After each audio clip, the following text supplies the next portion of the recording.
Planning Board is now in session. Good evening. First item on the agenda, public hearing, 10 Turnpike Road, lower impact development, special permit. Continued public hearing from February 11th, February 25th, March 11th, April 8th, April 29th. I'll ask the town planner to update us on where we are with this public hearing. Karina.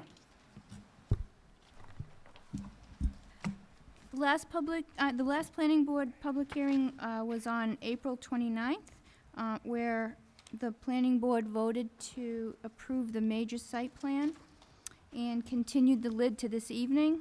At that meeting, there was an extension request and granted to extend the deadline for the lower impact development to May 17th. On May 7th, the applicant's engineer, James DeVellis, and his associate Imad, who's present here this evening, submitted a revised landscape plan. The planning department and Mimi Luttrell on the planning board reviewed it, and we sent comments back, and a new re-revised landscape plan was submitted the next day. That was forwarded to the planning board members. It's also a copy in your packet. Also, last Friday, May 10th, I sent a draft of the lid decision, as well as the revamped site plan approval decision that had comments from the previous meeting to the applicant, to the planning board. We also received some comments via email from the Open Space Preservation Commission on the 10th. Those were also forwarded to the applicant and the planning board members. And the last item is, and the chair will probably speak more to this, but planning board member Andrew Mills executed Mullins forms for both the site plan and the lid applications for the prior hearing on the 29th. And that brings us to this evening, the continued hearing for the lid.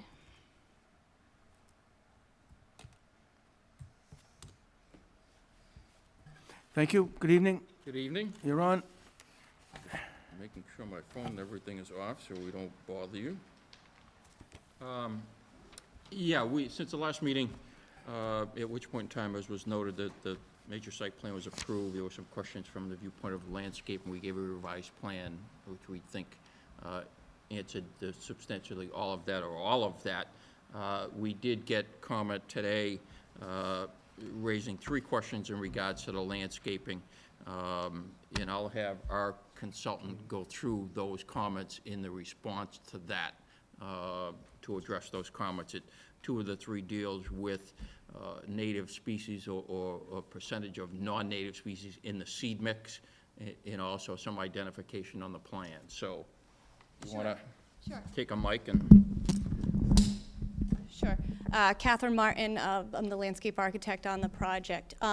We received comments that they reviewed the seed blend and 55% of it was in fact not non-native. The seed blend comes from a nursery in Western Mass that specializes in wetland plants and native plantings.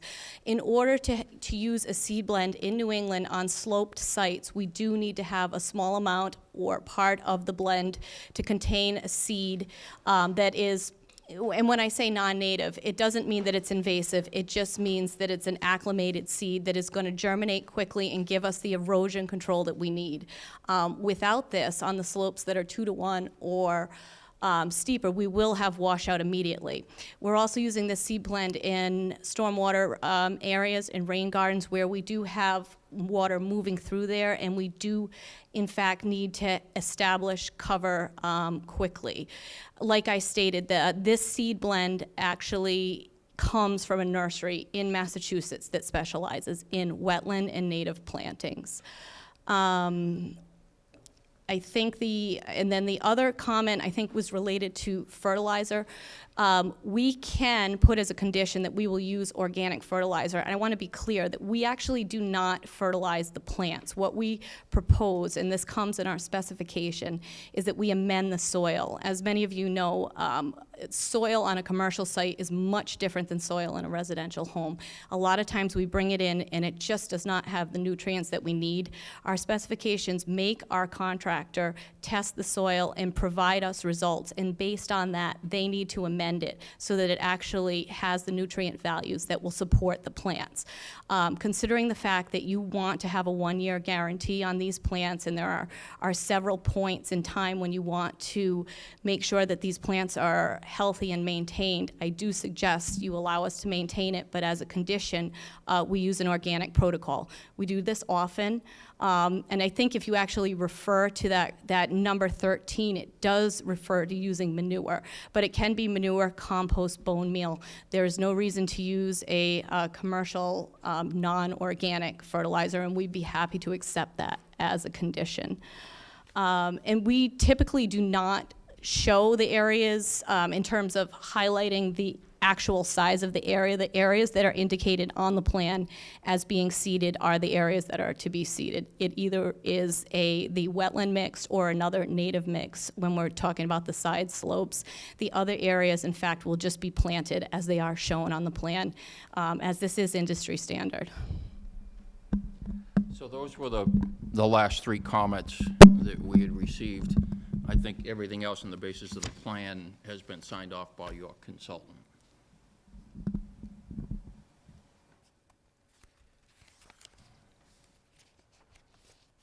The open space?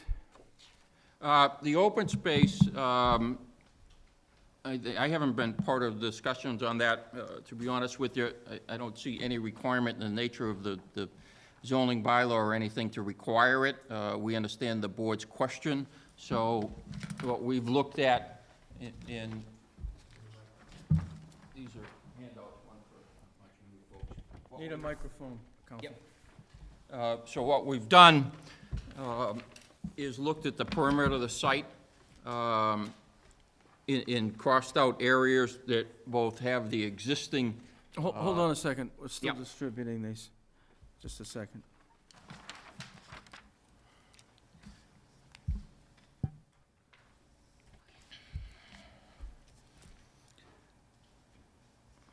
Proceed.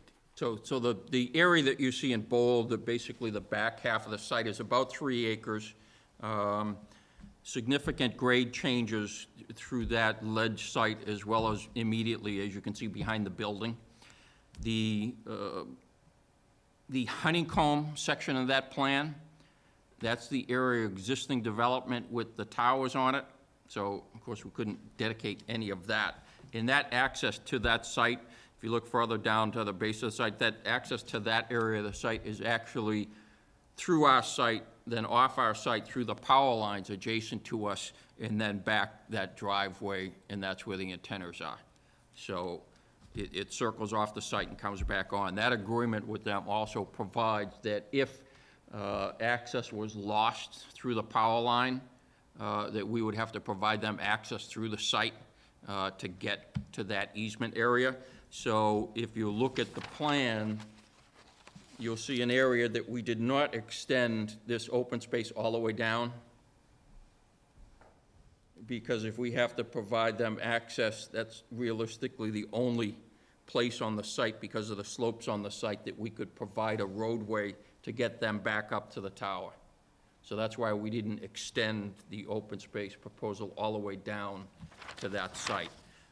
And then the other side, we kept some area on the other side in the event that there was any combination of that site into this one, where we could provide connection through that site.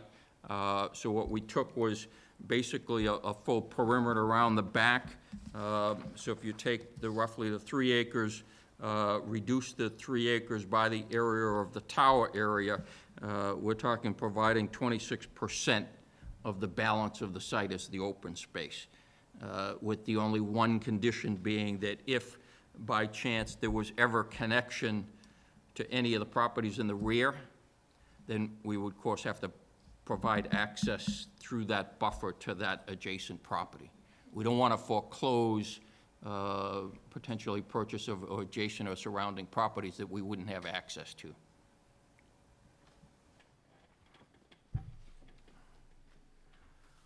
So this is the first we've seen of this. Appreciate you bringing this tonight. I noticed that there's no title on this sheet, no reference to the project, at least not in print that I can read. So this would need to be cleaned up if the board considered this to be part of the project. I noticed in the application that total area of development, it says 6-acre site.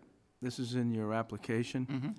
And the plans that we have, the revised landscape plan, planting plan that Yep. submitted tonight doesn't show, it only shows half the site. Is there a plan, and maybe the town planner can answer this, because I don't remember seeing it, that shows the whole site? I see the rendering at the bottom that shows the entire site, but we would need, for the record, the You do, the rest of the plans show the entire site. Entire We only site. gave it from the viewpoint of the landscaping plan where we're actually landscaped. So what we would need, in my opinion, is this in a In a full-size plan? full-size, That's fine. with the- with If we can do that as a condition of the approval, that's fine. with the proper identification. We'll put a title block on it, the same date as the rest of the plans.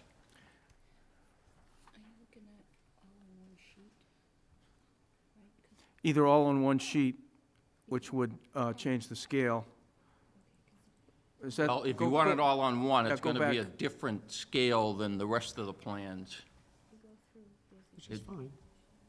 Let's talk about it. I'm just, when we get through this part of the discussion, we'll see where that takes us. Okay. What the town needs for the any site plan approval or special permit is a plan or a set of plans Yep. that is properly identified and shows the entire site. In the record of improvements. Understood. Okay. I'll open up to the rest of the board. Mr. Mills? Thank you. And as Karina stated, I did listen to the tape before and sign the Mullins report so I can vote tonight. So I guess, again, thanks for the open space piece. Is there a corrected amendment to the lid that you'd done before under section 8? Because the last I saw, I think Ms. Latrell brought this up last time, it still says protected open space 2 acres. Well, that was the original filing, so there was none. Well, now we're saying This as was on part of the... April 10th. Huh? This was on April 10th. Right, we haven't amended that. This is the discussion for the proposal to dedicate that now. So then I think that I'd also think it would be best practice if this got amended as well to actually show what's protected. If you want to say that hey, we're not disturbing Yep. a whole nother 3 acres or whatever, but, 0.7 will be protected. That's fine, but I think as the chairman said, I'll align Yeah, it I so mean, that- as a condition of the approval, we can update the LID program, because the other thing too is that the operations and management thing will also include there the open space plan that specifically says no impact to that area as well. Okay. And then as far as the seed mix that you mentioned, you might need a mic for this. Oh, sure. So you said, and I get that if it needs to be fast-growing in certain areas so it doesn't wash away and everything, so it sounded like it was required for certain slopes, but where there isn't that grading issue. So are you gonna actually, use if we can refer to 100%? the grading plan, most of this site is not flat.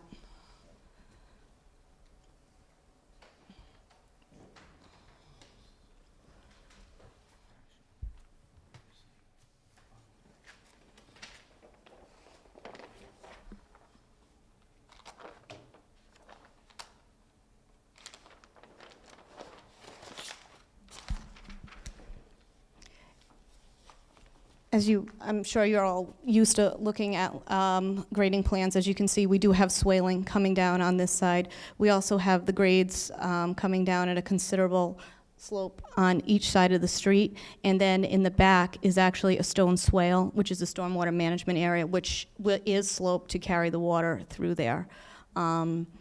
So we actually, and as you can see, we also have the large basin in the front. So we really don't have any flat areas on this site. We do have continuous sloping, and in the areas where it's not graded just to make the road work, we're actually moving water. So there's swales and rain gardens and other topographic changes throughout the site that need to have, that need to be seeded, and we do need to get immediate germination to retain this.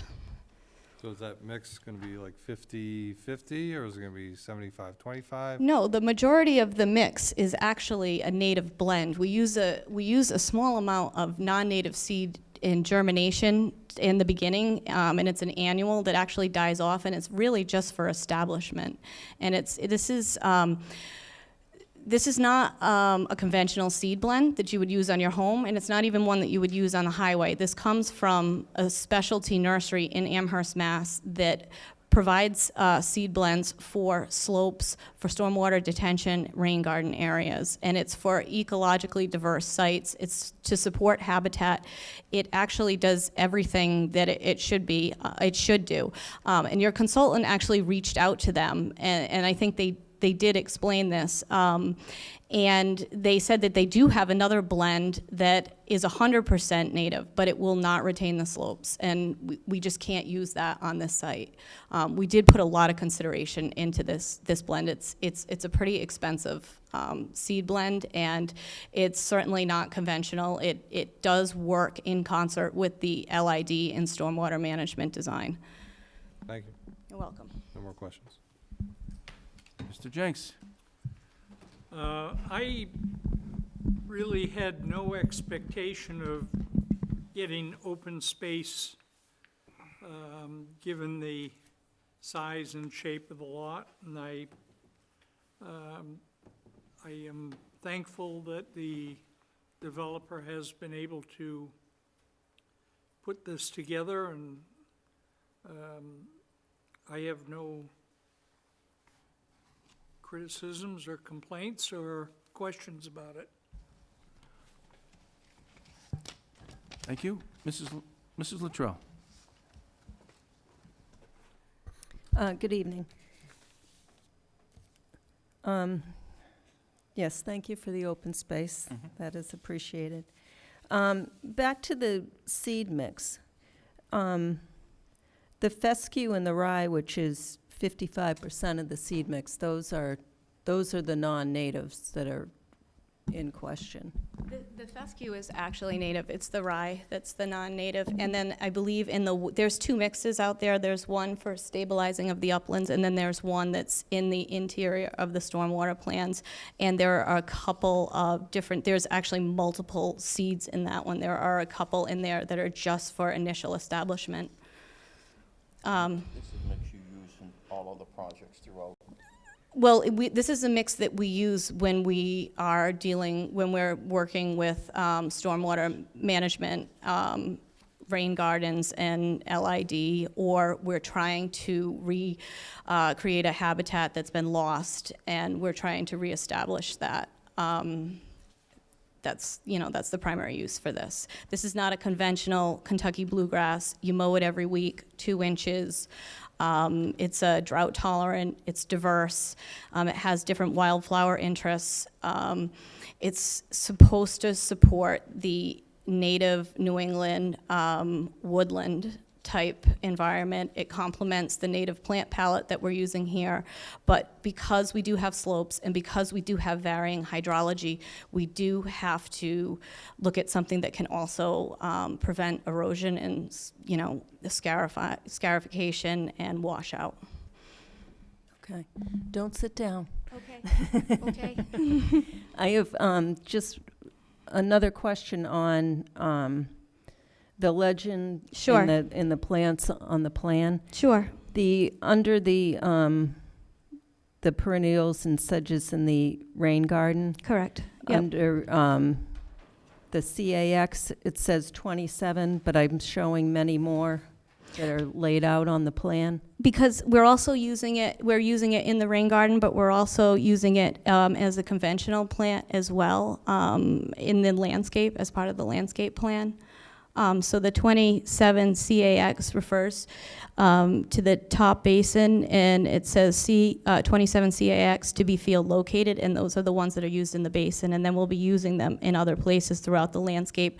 And I believe that there was an asterisk next to it that said that all perennials and ground cover to be field located by the landscape architect. It's a 30 scale plan. And this is a plant that's 3 inches across, so it's really hard for us to graphically show it on the plan. And what typically happens is we go out in the field and I locate them throughout the landscape. And upon completion, the planner or whomever from town could come out and inspect to make sure that they're all there. But we kind of field place them in appropriate places. It's really hard at 30 scale to design for a plant that's, you know, going to be installed at 3 inches, 2.5 inches across. But, you know, there can be a process that we can put into the conditions that can bring somebody out to review it after installation. I'd be happy to accommodate that. Okay, thank you. And in the set of plans I have, I don't see anything that shows the entire site. The survey does. The survey. Yeah, the proposed improvements plan only focus on the areas in improvement. The first couple of sheets show the existing site in the survey. And also So, highlighted. again, they're split into two, so That's one. go to, hit page So if you 3. see, There you go. Next page. let's just go through, this is the cover, right?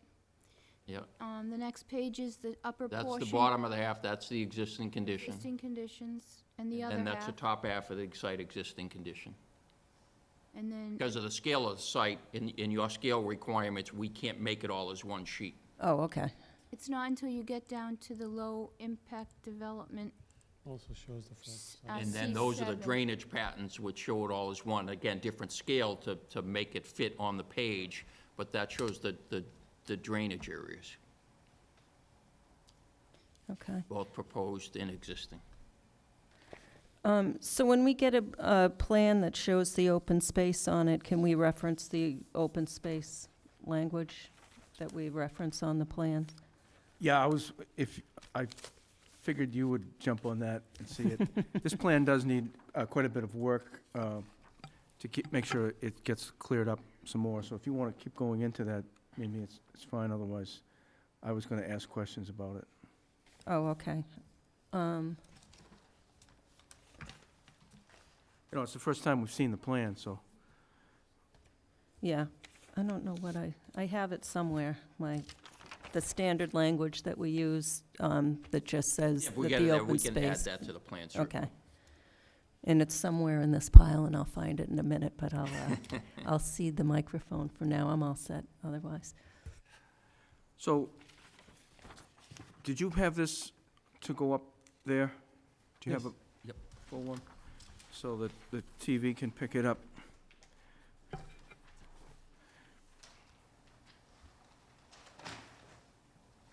So the legend box shows that heavy, dark line that identifies the upper site, 3 acres, 3.0 acres. Yep.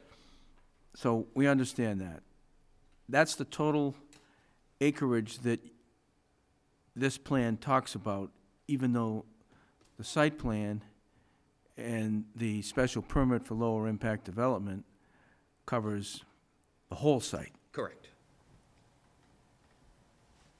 So the honeycomb areas is the tower, and you explained that.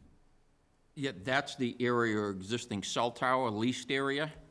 So you that take we- the 3.0 acres, you subtract the .3 acres for the tower, Right, and you have 2.7 acres. right, and that's the area that we're not improving in any way, shape, or form that we show on the main plans.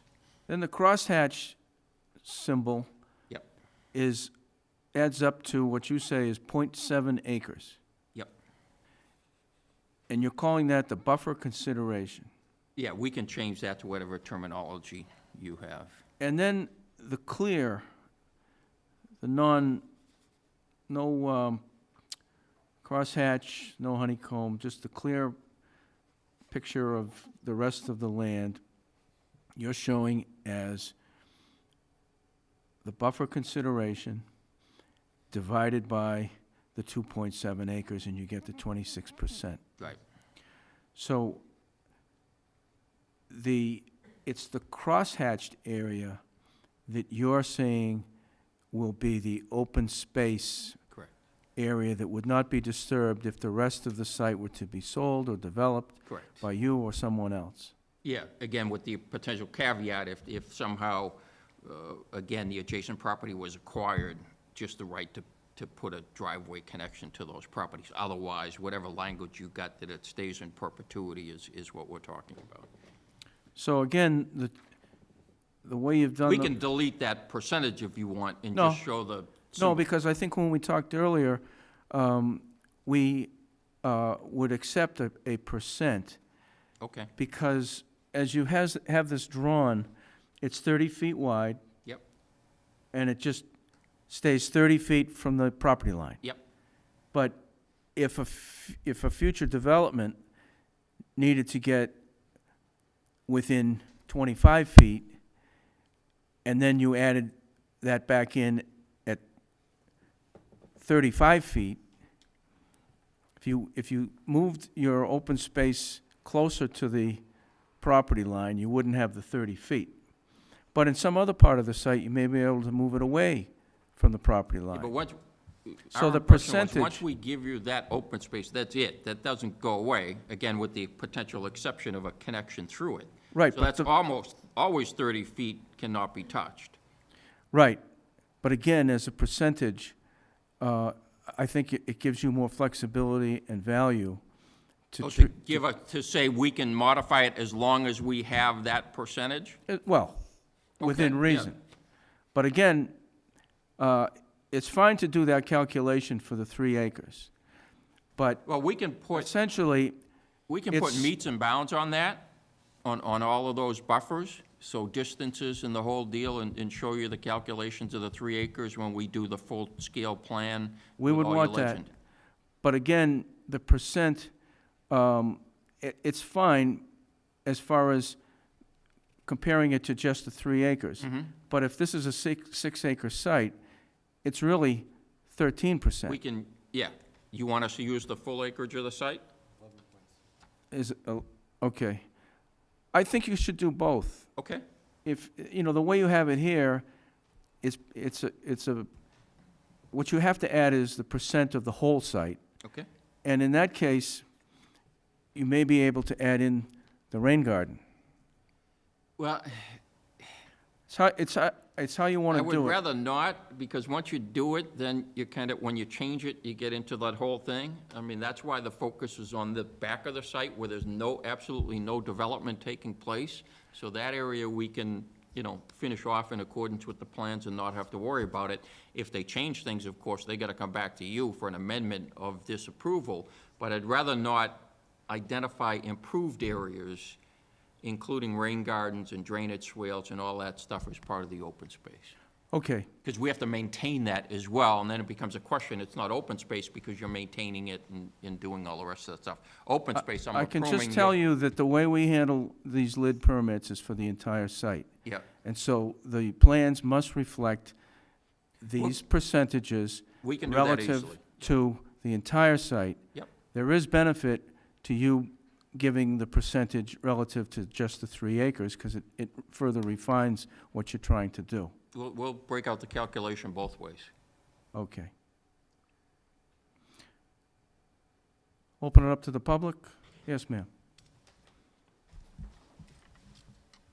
Hi, Freddie Gillespie, Open Space Preservation Commission, and I did want to start by saying we are very appreciative of the work you've done on the landscape plan. It's, it's vastly different from what we started with, and we know a lot of time and effort went into it. And we're just stuck on the small issue right now on the seed mix. And I did call New England Wetland Plants, and maybe I got different information than you did, but one thing is the plan I got didn't have slope, so I wasn't able to say was this needed for, he did mention that, I spoke with Dave, that there is different seeds for slope. So we didn't have an issue with the detention basin mix. No, you have an issue with the other one. I understand that. Let me finish, please. So from what he said, it was 30% hard fescue and 25% rye, which is 55%, which is not native. And given that, especially with fertilizer, and they outcompete the native, eventually you'll end up with none of the non-natives is the fear. And that was the other reason about the soil amendments, which for native plants and grasses, the soil condition is the exact opposite of what you do for normal gardens. So we just walked with one of the foremost native plant meadow installers at Breakneck Hill Conservation Land, Larry Weiner. And normally they tell you to add lime to your land to raise the pH. But for native grasses, you want to do the exact opposite. He said add sulfur, which is just a totally new concept. Don't add fertilizer. These plants do not thrive, native plants, on the fertilizer and the type of soil conditions that we have in our more non-native plants. So that adding, it wasn't that these fertilizer was organic or non-organic, which is, you know, great to use organic, we like that, but is it too rich for the plants we're trying to establish? And then by doing that, you're going to favor the non-native grasses over the native grasses that like a more lean, non-fertilized area. So just to respond to that, we test the soil, so we don't, it's not just we use this amount of fertilizer or this amount of nitrogen or this amount of sulfur. Depending on the test results that we get back, we amend the soil based on that to what works best with the blends that we have. I think we've gone to considerable measures to make sure that we have a completely native palette here. And the fact of the matter is that we do have slopes on site, and erosion is an issue. And I do think that we are providing a plan that will, in fact, favor the natives. And we've opened the town up to being part of the process, to reviewing the plants when they get installed. There's a considerable number of native perennials and ground covers that are going in the stormwater areas, in addition to using the native mix, but we just can't leave our slopes uncovered. We do need to have them be established. And this is best practice. So with the exception of 2 seeds on this entire plan, this is pretty much a 99.9% native plant palette, with conditioning that we are going to amend the soil based on soil testing. Now, we could get the soil testing back, and you're right. It could mean that we need to amend with sulfur, but it could come back that we need to use something else. And that's why we have a pretty arduous specification that our contractor needs to go through. You know, as much as native plantings are a wonderful thing and they support our habitat, having eroded slopes are not, and those are also detrimental to our environment. And we do not want silt runoff. And we want this to establish quickly so that all of these trees and shrubs can start to thrive in this area. I think we have agreed to a native protocol here, and I do find that just 2 seeds in a blend pretty much meets a very high bar for a native plant palette on this site. So I guess it's not 2 seeds, it's 55% of the blend. And I couldn't tell how much area, because It's in all of the areas that is not stormwater management. So the side slopes of the roads, around the areas of the parking. I could see where it is. I can, okay. How many acres? Or is it off-site of the plan that goes to other No, areas? it's not off-site. Behind the building where they're talking about the open space, that there is going to be no impact, and that's why it wasn't included in the plans. It is actually a pretty minimal area, because we actually have a ton of plant beds. Let me pull the landscape plan up, and we'll look at it. And also you said there's a 1-year establishment, so it could be as simple as in 1 year, you know, over 50% of it is going to be native grass. Sorry. It could be that in the 1-year establishment, if it's not reverted to all native, that could be part of the, it's not reverted to all non-native, that would be something you could. Well, I think that would be pretty hard to identify. I think I'm going to lean on the fact that I think we've gone above and beyond here tonight to put a native plant palette together.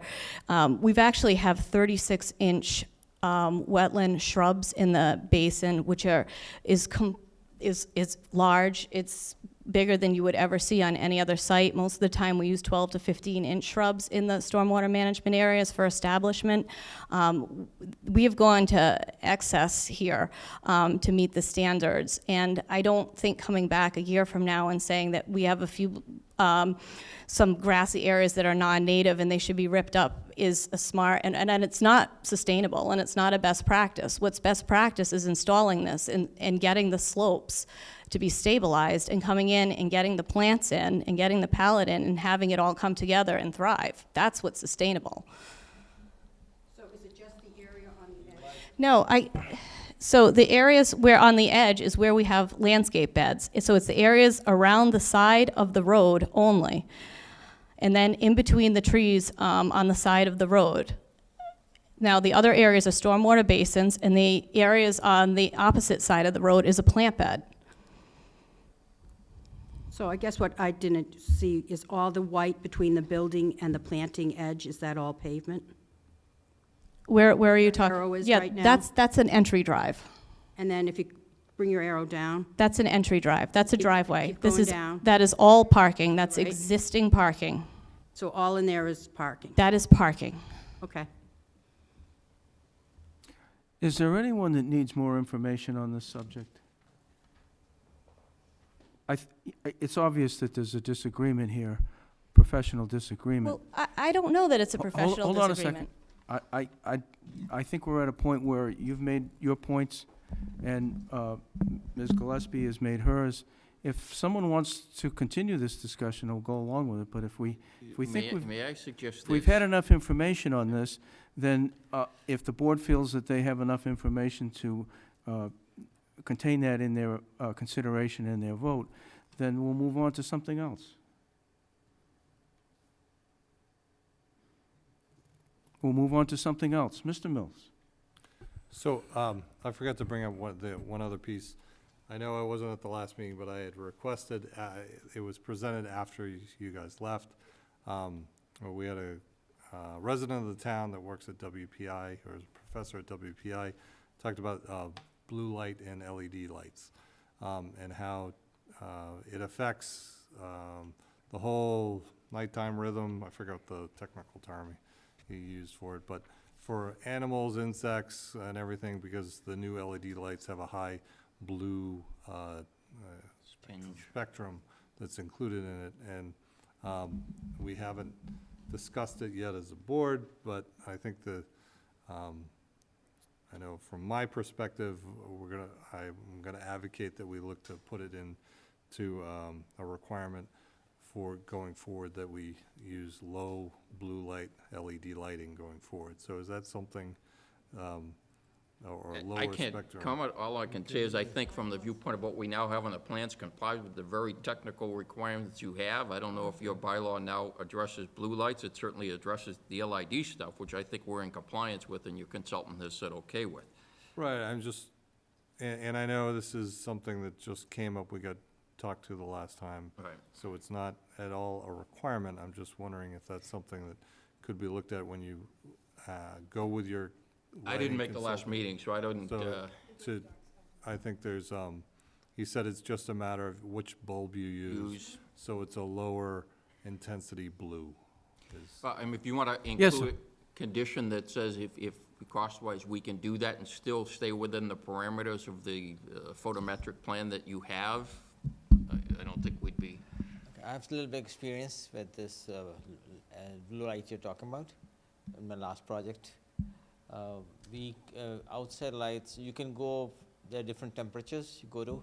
6,000 is what is going on right now at a very high blue level. But we put 5,000 degrees temperature, Kelvin temperature, lights on the outside. Then there's 4,000, and the yellow light is more like 2,700 degrees, which Kelvin for the homes.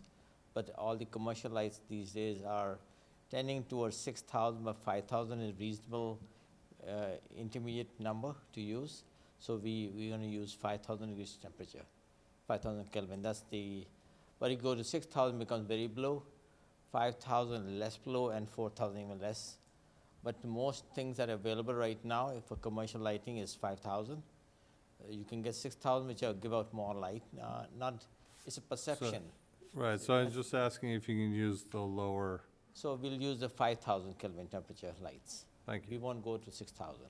thank you. I just had this issue at my last project, so I'm aware of it. In our next project, we will point to the proponent, to you, As the example, as a good example at the time, but then expect them to go to 4,000. 4,000, And then you'll be looked at as a bad guy. yeah, but commercial, right now, the commercial lights which are out there, the temperature is going up. So it's interesting, the amount of light is still the same, it's the eye, with the way it perceives it, that's all.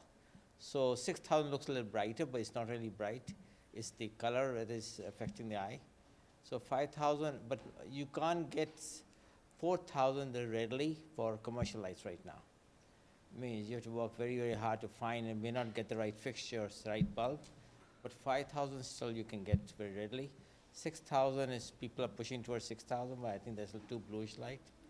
But 5,000 is a good compromise. okay, But you- Any more, Mr. Mills, on that? that's it, thank you. Mrs. Luttrell? So I think and thank you for that, and I think that, and we, as it's been said, we just heard about this at the last meeting, and the recommendation was 3,000 and under to have a more warm light. So, Because the blue light not only affects animals and the dark sky, there've been studies that have shown that it affects humans and their sleep cycles and health of people light. also. if you watch the TV too much at night, it affects your sleeping, because the blue light does create a problem for the eyes. But right now, the way the industry is going is towards 5,000, 6,000 they're pushing, but if you go to 2,700 or 3,000, which is a little bit on the yellow with the type we had incandescent bulbs at home, the long time back, they were more like 2,700 degrees. But they're too yellow and you can't get fixtures, or commercial fixtures with 2,700 degrees. What you get right now is 4,000 some of them and 5,000 most of them. So that's what is available in the market. So if you say you want 2,700, you are limited to what type of fixtures you can get, mostly, which are not many. For like all the street lights you have outside on the highway, roadways, they're all 5,000 and 6,000. And they blind me. I can't see a thing. So I just asked to do the best you can, taking into account our health. Thanks.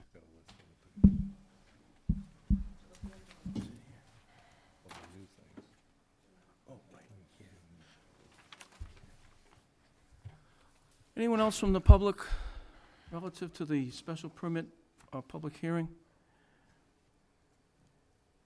So what we do at this point is entertain a motion to close the public hearing. If that motion passes, then no more information can be provided, and then the board would get ready to take a vote to grant the special permit. So I think before we entertain a motion to close the public hearing, we should go over the draft decision document that you've had for a couple of days anyways. Yep.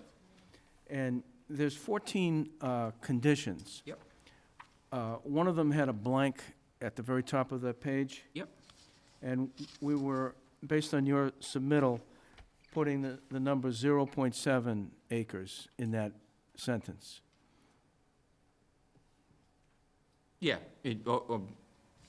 well, you want to use as it is, or you want us to give you the number for the full site? Well, it's 0.7 acres, no matter whether, as a percentage, you, Okay, so you just want to use that number from the plan? right, or if, Okay. if you feel that it gives you more flexibility, which I think I do, we can leave that sentence with the 0.7 acres. Yep. And then add another sentence that would say, that that The the, area may be modified, provided it does not it be would reduced refer to this below the plan. .7. it would refer to this plan Yep. as, and then a sentence would basically say, the .7 acres as indicated on plan, whatever this is, may be modified in shape, but not to go below the .7 acres. Acres. Something like that. Is In- that okay? Okay, so that would build into the situation, if we connect to the lot next door, we create the cut-through, but then we bump out some little other areas, Yes. so we're at the .7. Yes. Well, That's fine. but it's gonna be deeded, right? It has to be deeded. The deed will restriction shall be recorded in the town of Worcester, so it's not like you'd have to, according to what that, Yeah, we developed the plan, we developed the restriction, which would include that sentence you provided that gave you that flexibility to modify it. And then we. That would be a note on this plan. On the plan, but when we get, you want then the restriction, the deed restriction, we'd copy the same language from the condition of the approval. well, once we do the deed restriction, you can't modify it if they then connect 5 years later. They'd have But we to, can if we include the authorization to modify it as you've just concluded in that condition. we would probably additionally condition that to say that you would be required to submit a revised plan. Absolutely. That would be, Yeah, I'll put up together some language in the draft, in the Reviewed deed restriction and that says approved this by can the be done, board. provided we provide you proof that the final plan has the minimum of the .7. It'd be a site. okay. Okay? You'll review that language, as will our attorney, so. Yeah. We'll get to a point with this, that's condition number 3. Yep. So that's certainly not an open item, it's just a homework item to get it cleaned up as based on what we discussed here tonight. You'll also want the Northborough Road, the open think the space only- restriction I'm sorry. language included. That you'll probably want to see. Yeah, you're gonna have include in there as a requirement to provide you a full-scaled, Restriction. acceptable plan to you. If you wanna get us the language of the open space, that we've gotta submit you that plan before the expiration of the appeal period. And then we would be adding condition number 15, which would be that the owner agrees to install the blue lights at no greater than 5,000. That's shown on the original approved plan.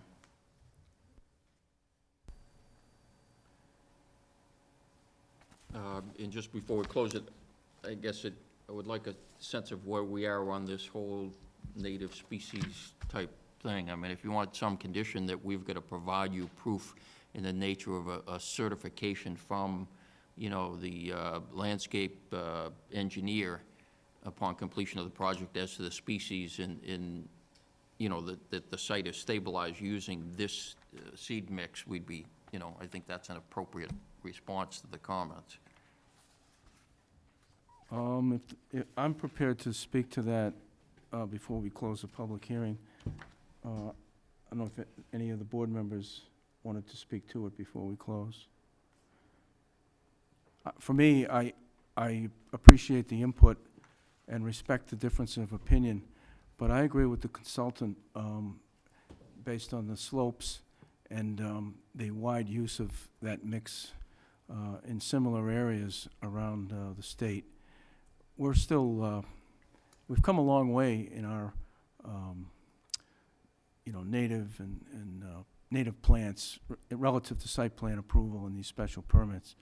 And we probably have a long way to go, especially with what's happening with the, the invasive species and all of that. But for this site and the conditions, I lean toward agreeing with what you've submitted and the consultant's reasons for that. Anyone else? Could I just clarify that that's what is on the plan? It is what's on the plan. That is what's There on are the, 2 seed blends on the plan, one for the stormwater. Microphone. Sorry. So close, it's hard. There are 2 seed blends on the plan. There's one for the stormwater management areas, and then there's one for the areas outside of the paved areas that are not landscape beds. And it's actually, the majority of it is either stormwater management area or it's plant beds. So we're really just talking about the perimeter edges of the road on either side. All right, Okay. So in that regard, the plan would not have to be updated with. The plan does not need to be updated, no. Thanks.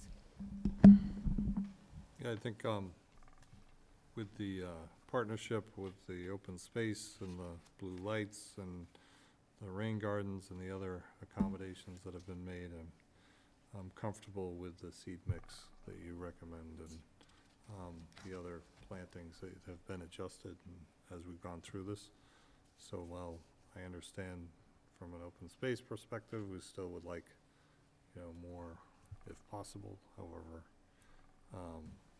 with the other accommodations, I'm comfortable with that at this time. Anyone else?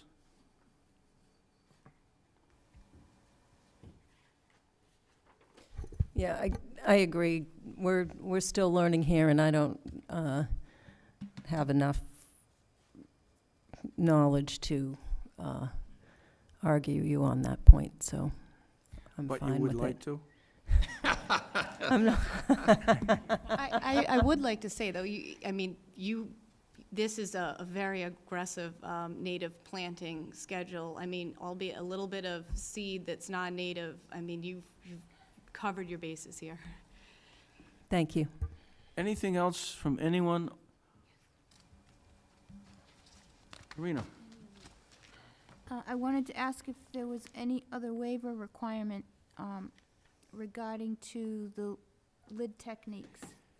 You've included the rain garden. I think that was the only one that was there. The roof garden is the The only roof waiver. garden, I'm sorry, yeah. Are they required to request a waiver of any of the other techniques that aren't used? Like rain barrels? There were rain barrels on the site, There are? yeah. Well, there could be a note that we say that any other lid requirements are, if not specifically listed, are waived. Okay, Great, thank you. thanks. Anyone else? We're going to close the public hearing. Mr. Mills? Just so I can, what's not on the draft, can you reiterate the ones that you have that we added? So they updated before we close the public hearing, and we Yes. can't discuss it? Can do that. Because I know where we're headed. And it's appropriate to add the lighting condition here, even though the site plan is closed and voted on, because the blue light impacts lid aspects and open space, so that condition Yeah, will be in just give this us a one. letter after the fact for the site plan that says, the board is in agreement that we can change that to blue if you haven't filed that decision. Otherwise, just change it before you file the decision. We have no problem with that. With adding the same condition. Yeah, Because it's still in draft form until the attorney, then add them to both and we're good. okay. All right. Okay. So looking at the draft decision for special permit approval for the lower impact development, under the decision and vote of the board section pertaining to subject to the following conditions, you just want me to read the updated ones from here, or you want me to read them all?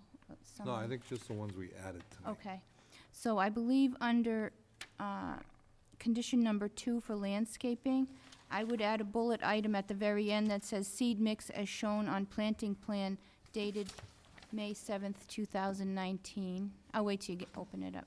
Do you have that? That's fine. You got that? Yep. Okay. Under condition number 3, it would state the owner of the property will set aside 0.7 acres of, to be designated permanent open space, et cetera. The rest this would be prior to construction or prior to certificate of occupancy. Is there a preference for, I think from the The second filing. sentence, you might want to say the applicant shall submit a fully detailed open space plan prior to the expiration of the appeal period. So if you get us the information of the language you want Yes. on that plan, we'll blow it up, we'll put the full dimensions on it, and we'll give it to you. that's right, so, the first sentence, again, is the owner of the property will set aside .7 acres of area to be a designated permanent open space. Second sentence, the open space area shall be shown on a plan of land stamped by a professional land surveyor and protected by a deed restriction.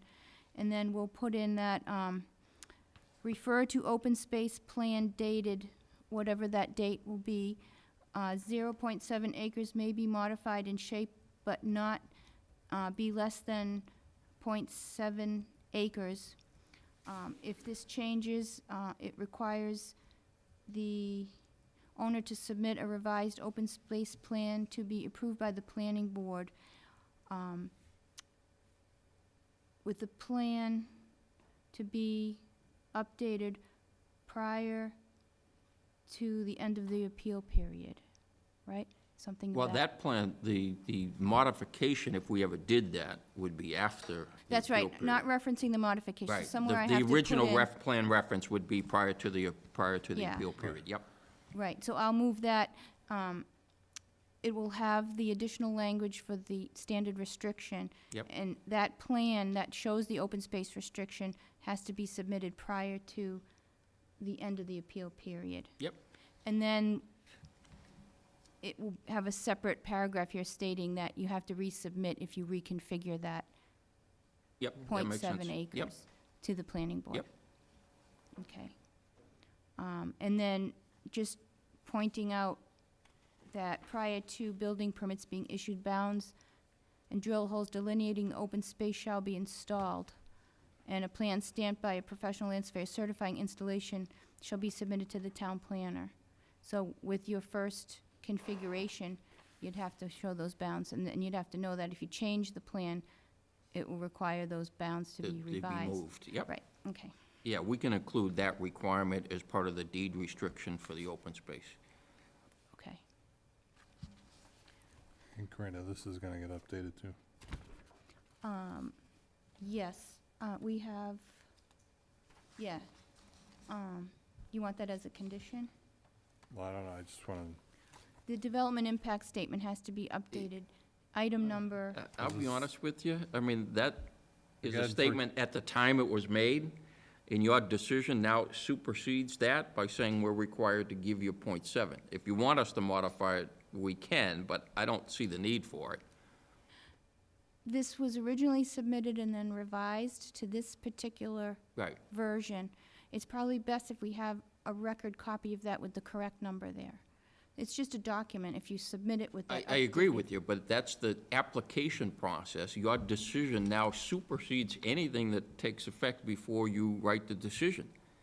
I mean, if you want us to submit a revised one of those, we can, but it just, I've never done it in any other town where I've revised the application based upon the changes made during the course of the public hearing.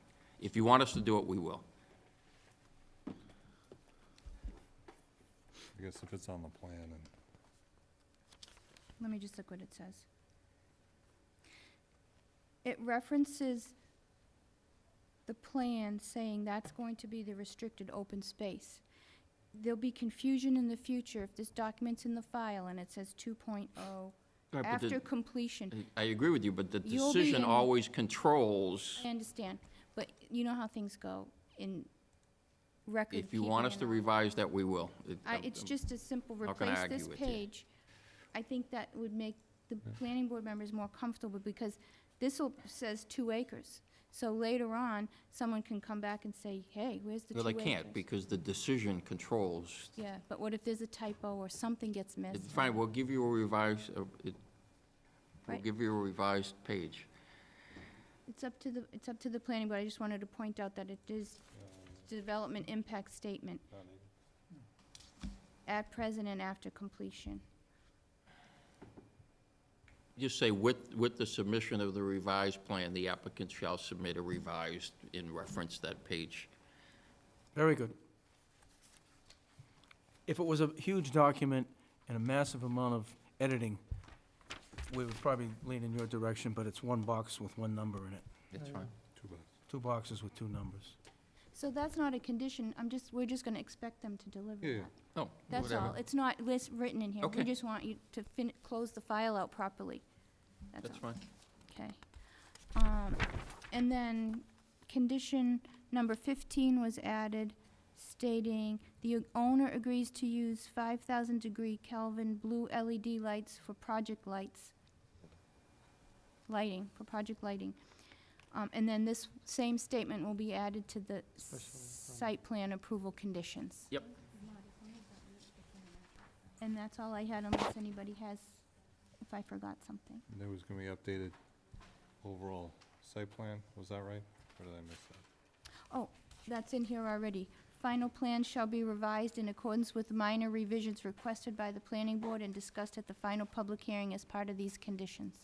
Right, So, and that, the only plan we're revising is this open space plan. You're not asking us to revise any other plan at this point. I don't believe so. I think we need that open space plan Yeah, that's what I'm saying, formalized that's, and part of the set, Yes. right, right? So we're on the same page. right, but none of the other plans are changing. We have to submit full set, that's what she's saying. Yeah, you want a final set which would include the open space plan. And I think that's correct, but I can tell you, hold on. To add one more statement. Okay. On the temperature, you should write no greater than, not only 5,000 temperature, because we could be putting 4,000. Oh, Depending- you're going in the right direction. No, because there are times that you can't get a fixture. Yes, no greater than. No greater than. Thank you. So owner agrees to use no greater than 5,000 degrees Kelvin blue LED lights for project lighting. And to answer your question about any other changes on the plan, let me just look.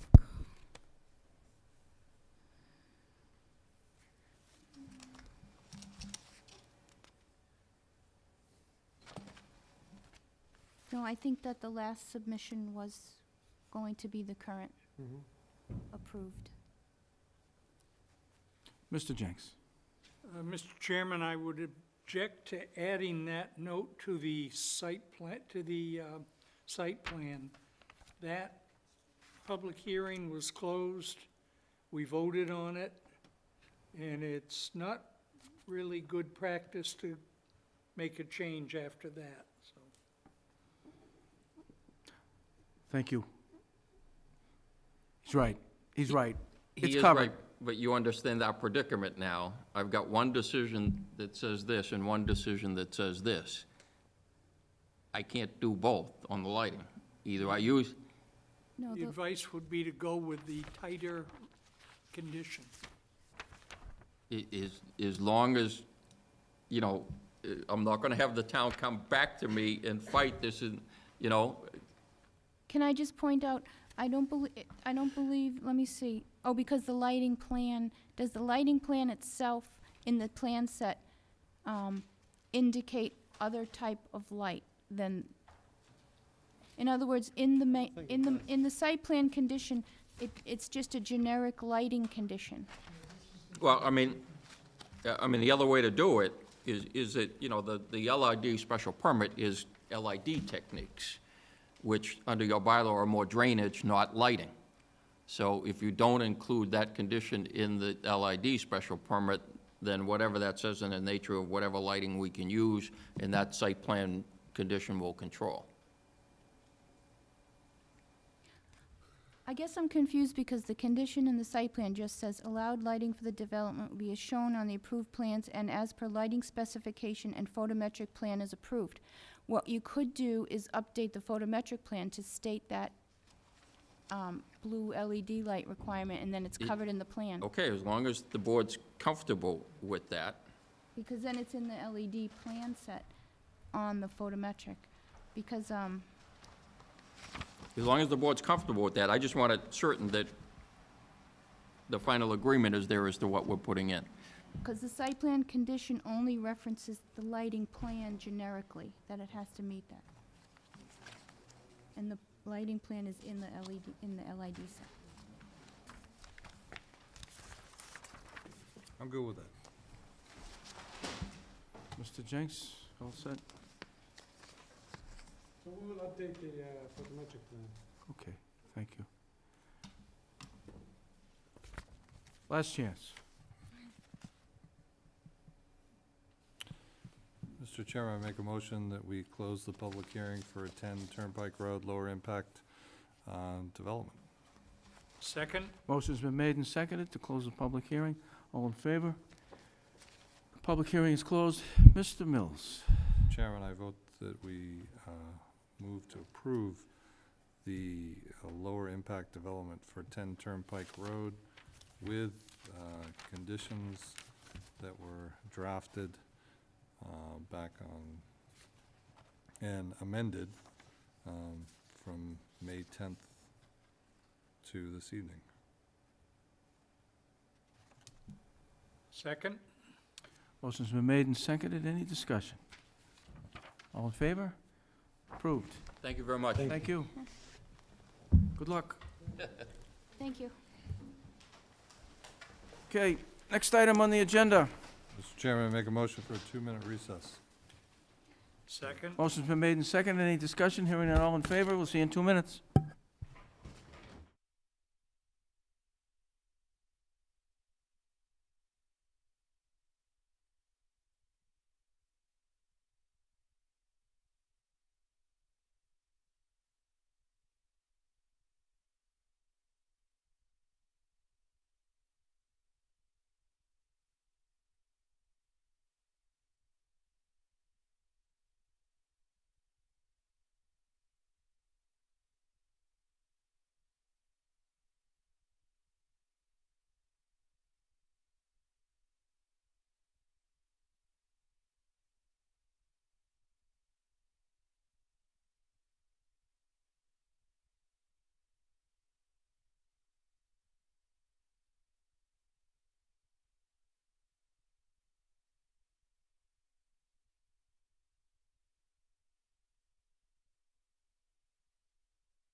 Planning Board is back in session.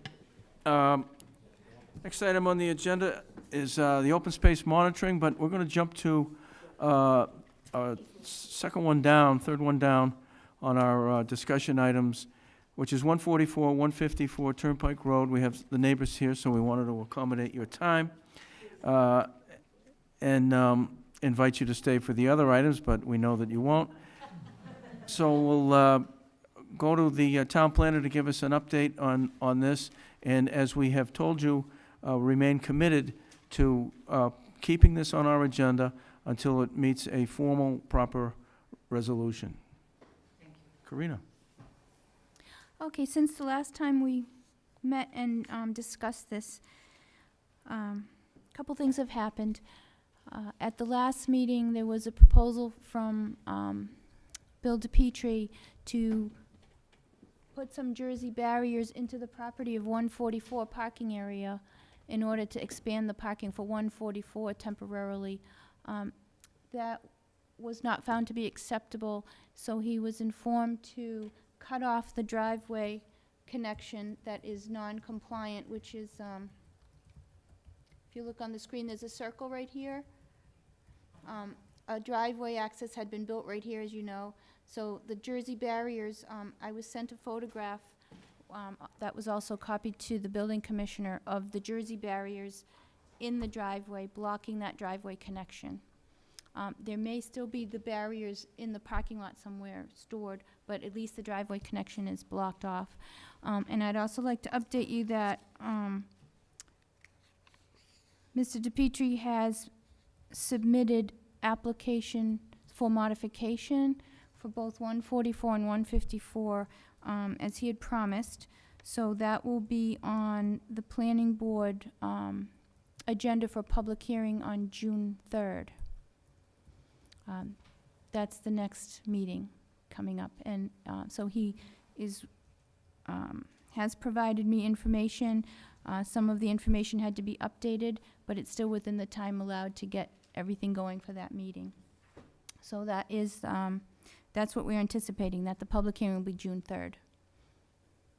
So that the modification plans have been submitted to you?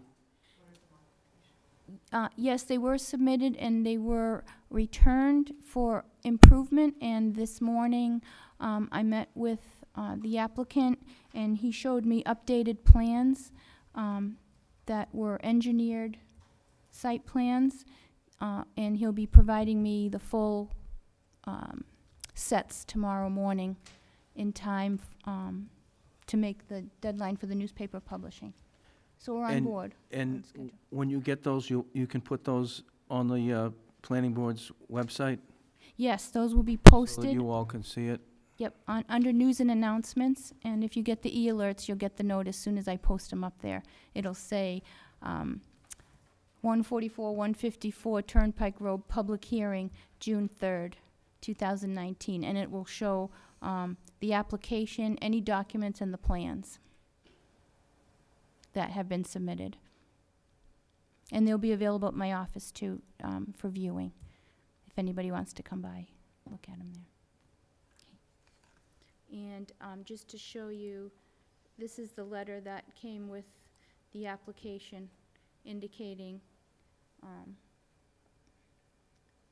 that he's submitting modifications. This was the cover letter to the applications. So it's not unusual if there's something not fully provided, that they can supplement the application in time. So I anticipate this will be filed with the town clerk tomorrow. Okay. Open up to the board. Any questions, comments? Mr. Mills? I appreciate, Karina, you working with the building, the enforcement officer to ensure that our concerns and our requests were met in terms of where the cutoff were, because I know the cutoff was in a different location for a while that was not consistent with what the board was wishing. So thank you for your partnership on that. Oh, you're welcome. And I want to just point out that the building commissioner has been working diligently on it as well to remedy that. Anyone else? Mr. Stein? Are the fines still accruing on a daily basis? There are no fines at this point. They were allowed to take action within 30 days, and that 30 days would be extended as long as forward motion was evident. Forward motion being putting the Jersey barriers to block the driveway, and then also submitting applications for the modification. Okay. Anyone else? Anyone from the public?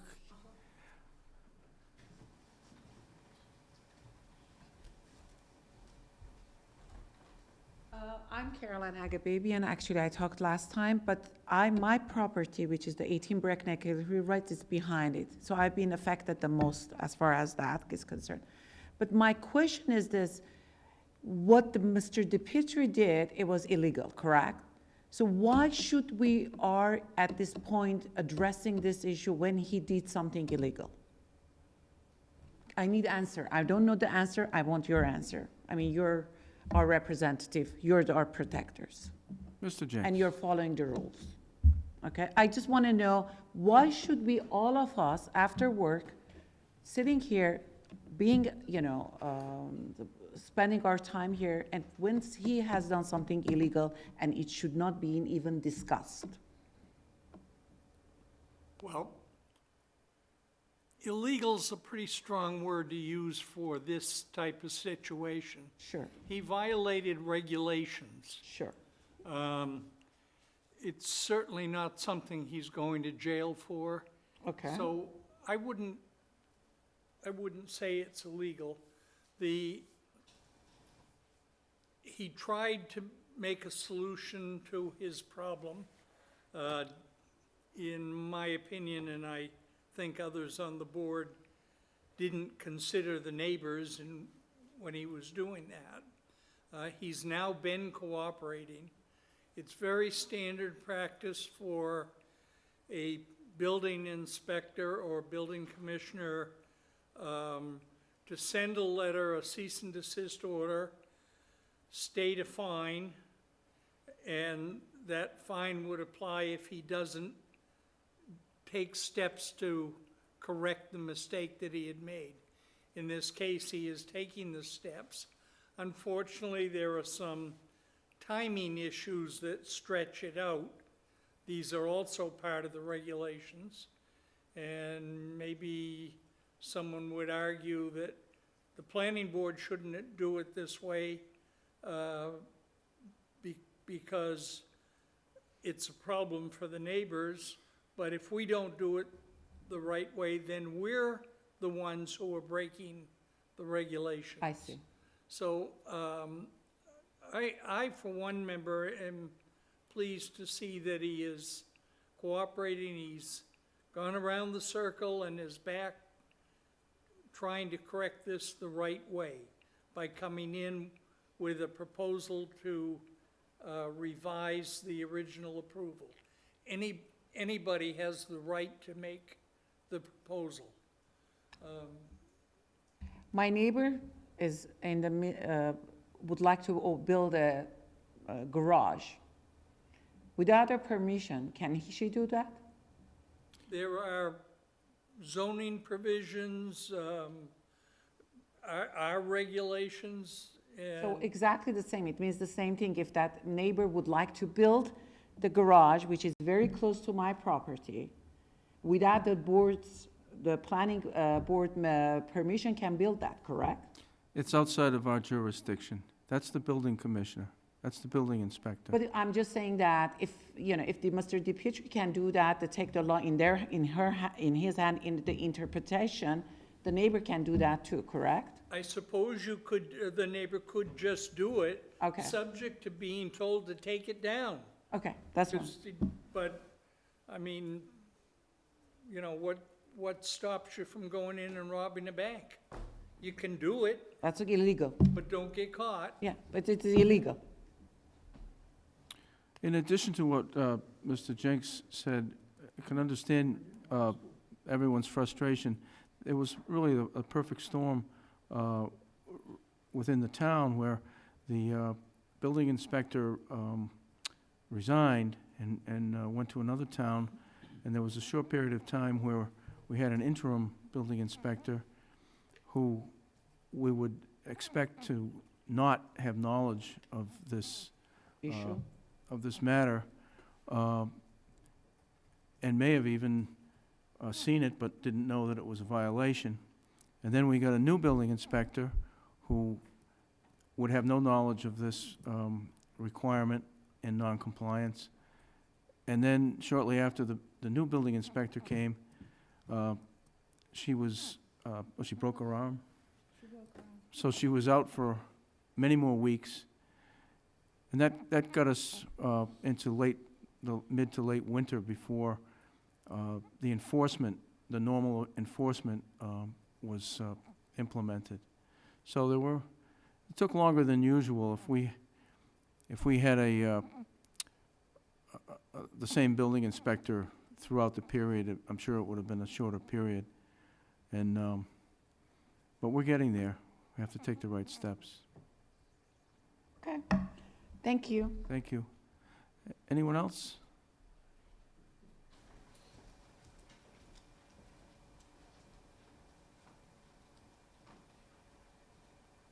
Hi, Mary Jane Giacalone, 30 Breakneck Hill Road.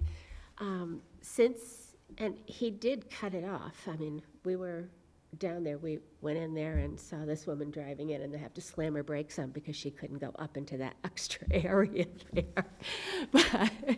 And since we can walk there, that's easy.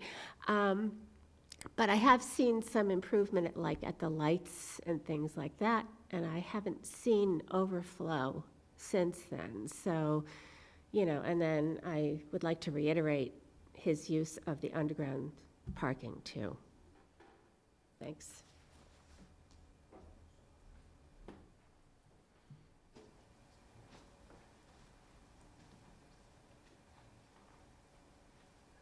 Hi, good evening. Paul Dyer, 17 Breakneck Hill Road.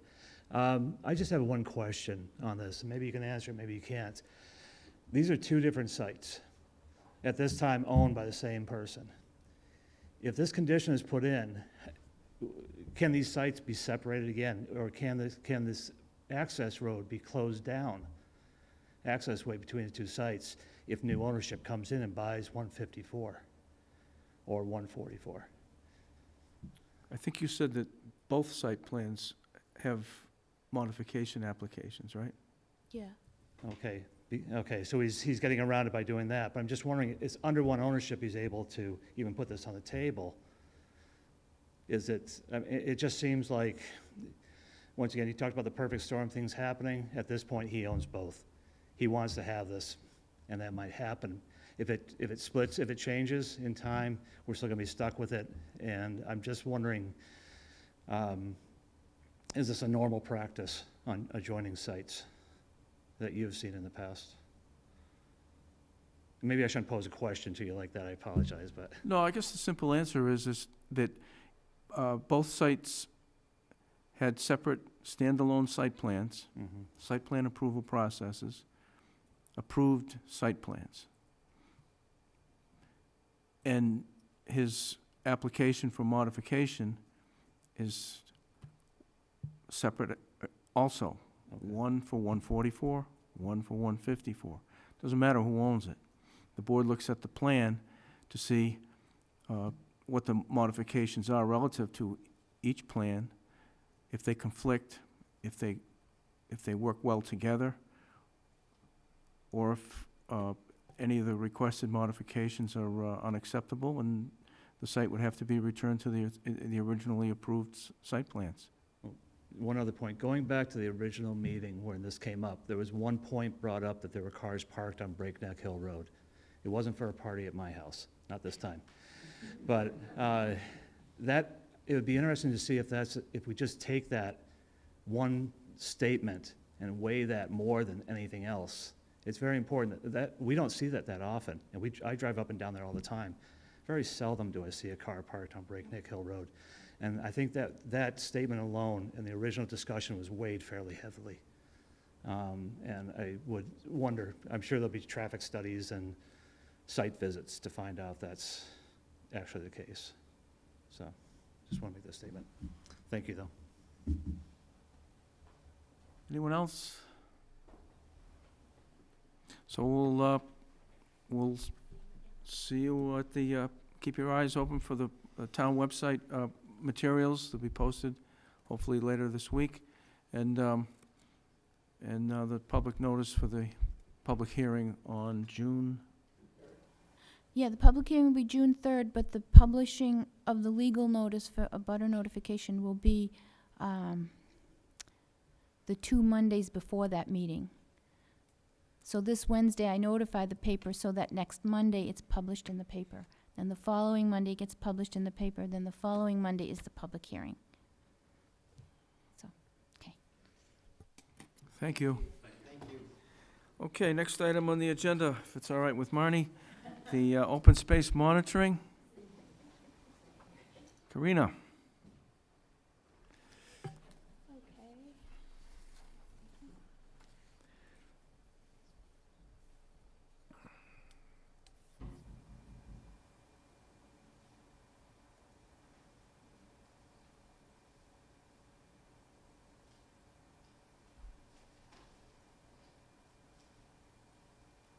All right, last year, the planning department, last year, the planning department embarked on a project for open space monitoring. We worked with Mass Audubon, to create a open space monitoring form in order to have a document that we could inspect open space conditions. Firstly, to understand a baseline of what the condition is right now, with some information saying what the condition is supposed to be, and then to determine if there are any encroachments or if everything's in order, as best as we could. So that form was developed, and we did a sampling of 5 locations where Mass Audubon went out and completed field inspections and populated the open space monitoring forms, and then supplemented the planning board with a report of the findings. That report summarized the process that was taken and also included a copy of the template form that we were going to use in the future, and the 5 different reports, the inspections that were done.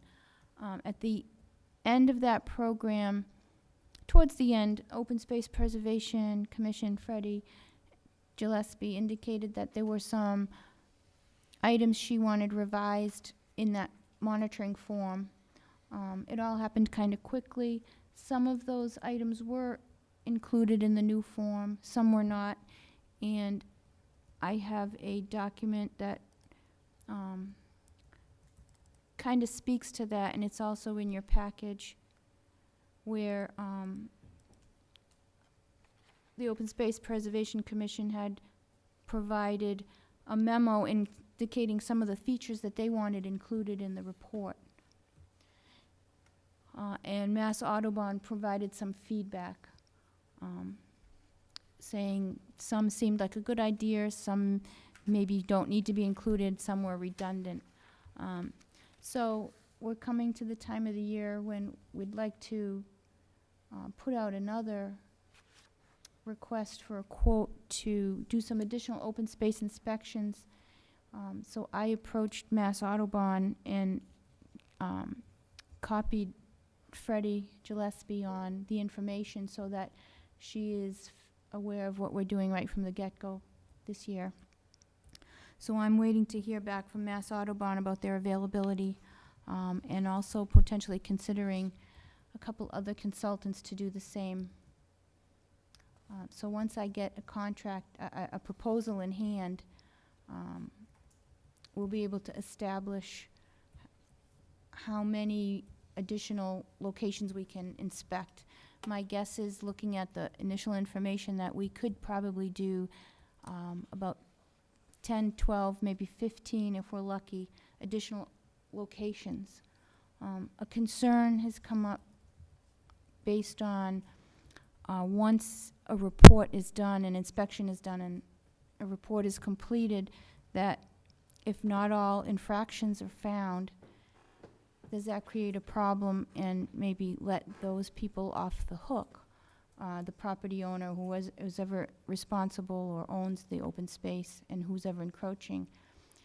And Freddie and I talked about it a little bit, and I felt that, this is kind of a starting point, and we could possibly remedy that with a notation on the form saying that everything found is not all-inclusive, it's just a starting point, something to that effect. But again, last year's program was a pilot program, and we wanted to test to see what it would take to get some open space monitoring completed, because open space is very important to the town, and I don't believe we've had a lot of history of checking on the condition of those open space areas. So this was a starting point. I think the planning department would like to continue it based on general concept that the town finds open space very important, and that to at least be on, you regulate it and you put it in as a requirement, but we should do something to follow up on it. Some of the benefits that would come out of the reports is that, are we seeing certain types of infractions over and over again? You can determine what are the typical encroachments, or are there extremes, and then we can determine how we might go about mitigating those, if there are things that need to be mitigated. Another thing is, what might come out of it is, if you keep having certain types of infractions, you might change the way that you designate how you want open space.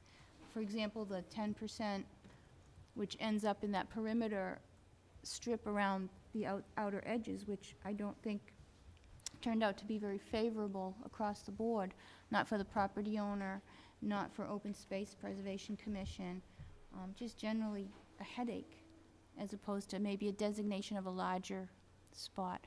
So I think this program may be helpful to continue if everybody agrees.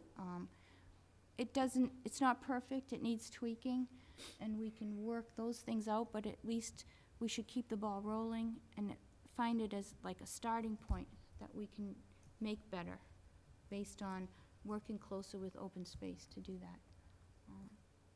So I kind of wanted this on the agenda, because I'd like to proceed with getting proposals to do this work with some monies funding we have available and had set aside on the back burner to take on these inspections. And then also because Open Space Preservation Commission had their input that they wanted to give to this task. And that's all I have. Very good, thank you. Open it up to the board. Mr. Mills.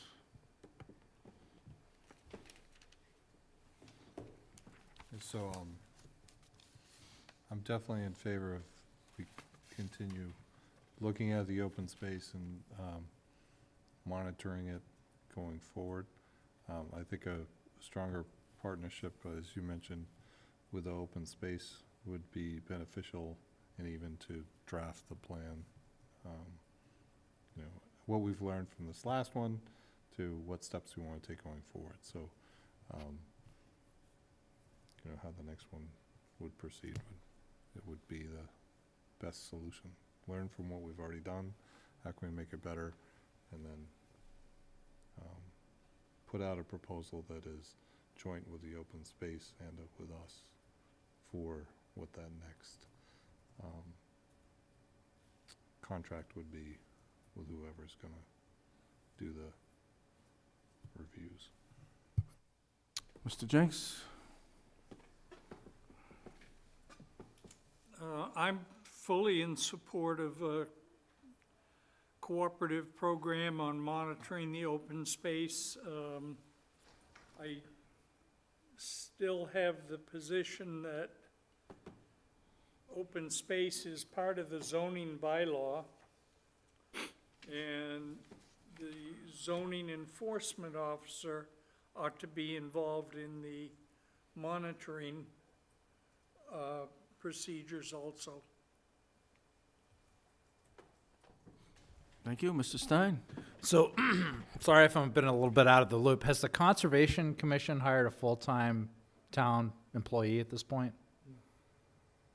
As the conservation agent? Correct. Yes, Melissa Danza. Is this gonna be part of her duties? As it is in a lot of other communities, usually it's the conservation agent that monitors open space. Hasn't been discussed or hasn't come up. I think you're the Well, I'm first bringing it person. up because if you ask around with a lot of other towns, it is the conservation agent that monitors open space. So I really think that's something we ought to look at. Yeah, yeah, that's a good point. Mrs. Luttrell?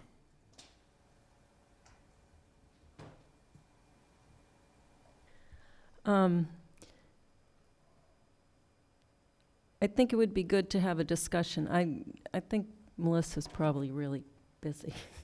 She looks to be working pretty hard and pretty busy, and they just got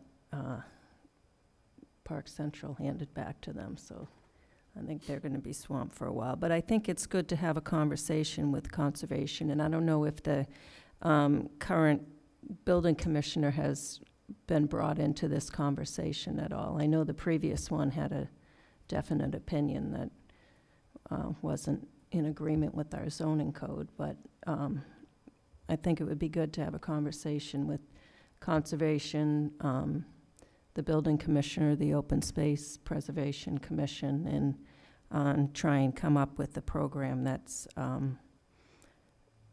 helpful and agreeable to all. Thank you. Yeah, the reason that we've been able to fund these inspections out of the planning department's budget is because over the last couple of years, we've had staff leave. And in the time between that person's leaving and refilling the position, weeks and months go by where the salary for that staff member is not being used. And so for the last, I think previous two fiscal years and this fiscal year, we've had that situation where we've been able to redirect those funds for our consulting line item and have these inspections done. So at some point, I hope, unless we add a line item for these inspections in our budget, then that money that we have in our budget for staff will be 100% used by the staff, and there'll be no funding for these inspections in the future. So we've had, about a year ago, we had a discussion, the town planner, myself, town administrator, and at least one selectman, and we aired it out saying that the planning board has no authority over the building inspector or the Conservation Commission, and but we're willing to take money from our budget and have these inspections performed, but somebody should take ownership of it. Not just the inspections, but the enforcement. If you have an inspection, as the Open Space Commission May 13th letter states, need a plan to have the encroachments addressed. And so we aired that out with the selectmen. And at that time, as you said, the building inspector said he wasn't going to do it, didn't have the staff, didn't have the resources, and didn't even have the expertise to inspect open space. His expertise was more in the direction of utilities and buildings and infrastructure. And we also leaned on conservation, and at that time, it was the same pushback. We're too busy, we don't have the resources, and our focus is within the Wetlands Protection Act. And so if it's outside of a wetland resource area, if it's an upland, then they prefer not to get involved in that. So that's where we've been, but now we have a new building inspector, and we have a new conservation agent. So it is time to revisit that, especially knowing or expecting that in the next fiscal year, the planning departments, if the planning board decides to put in a line item and the people pass our budget, then we'll be able to continue it. But if we decide not to do that, or if the people don't want us to have that in our line item and have someone else do it, then it may not get done.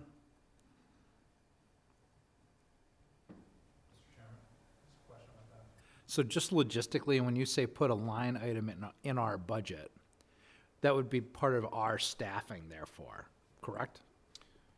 What we have a line item in our budget now, which is for consulting services.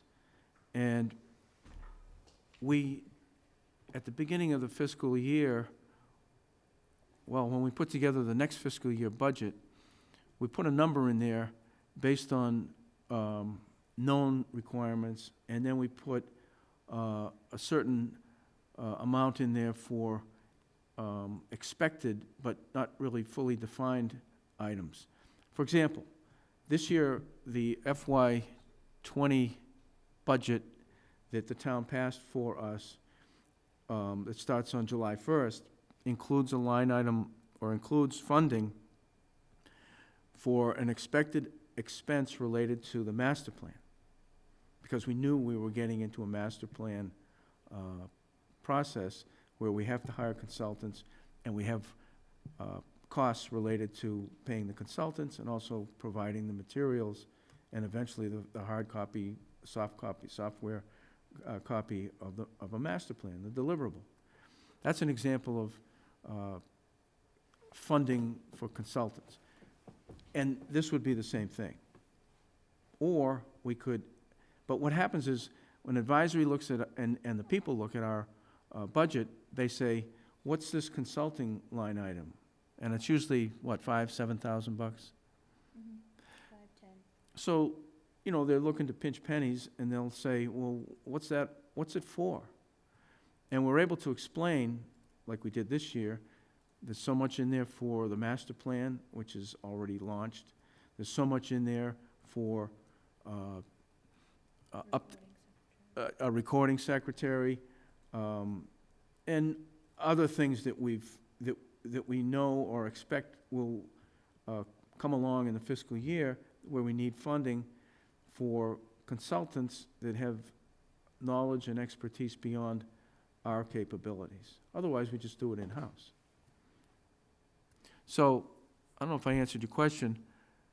We could have a separate line item that would just be open space inspections, $5,000 bucks.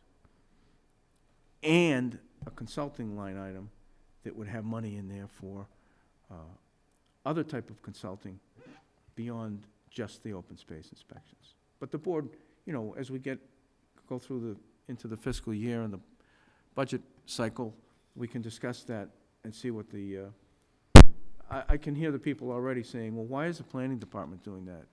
In other towns, it's the conservation. Or in other towns, they have a land manager, and they do it. I've never heard of a planning department paying for open space inspections and managing the program. And the reason that we're doing it is because no one else wants to do it. And yet we've heard pushback at town meeting over, certainly in the last 20 years, when there's problems with open space, the planning department, planning board gets negative comments as to how did this happen? How does this open space not get inspected? So it's evolved to that point. And I don't have a problem having us do it over the last couple of years, because we've had the funds and we've had the consultants, and it seems to be all moving in the right direction. But again, the selectmen might say, we have the authority to tell the building inspector to do all of this, and we're going to tell the building inspector to do this. And we'll give the building inspector the resources to get it done. Or we have the authority to tell conservation. I don't know if they do, but that type of thing. Or they might just sit back and say, all right, you guys want to do it? Go ahead, do it. Anyone else? Yes, Freddie. Hi, Freddie Gillespie, Chair of the Open Space Preservation Commission. And the Open Space Preservation Commission at our last meeting spent the majority of the meeting discussing this. And very appreciative of the planning board's attempt to start to look at what's going on the open space parcels. Our concern was maybe threefold, but the first issue is there's two types of open space, basically.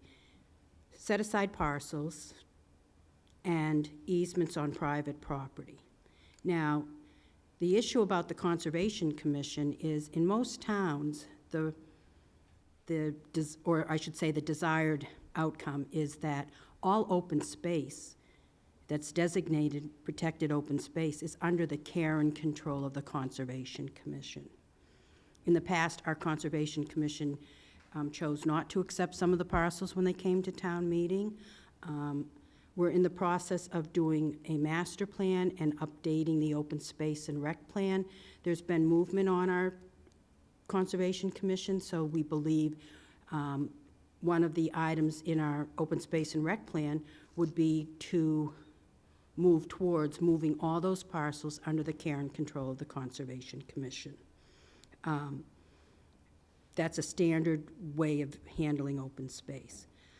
Right now, we have this limbo. The Conservation Commission has some, the rest is owned by the town under the Board of Selectmen, and there's just no oversight there. And as Donnie was just saying, many towns with the same size as our town and the amount of open space, they have an additional person in the conservation, land management, stewardship, and doing some of the other things that just keep falling through the holes here in town.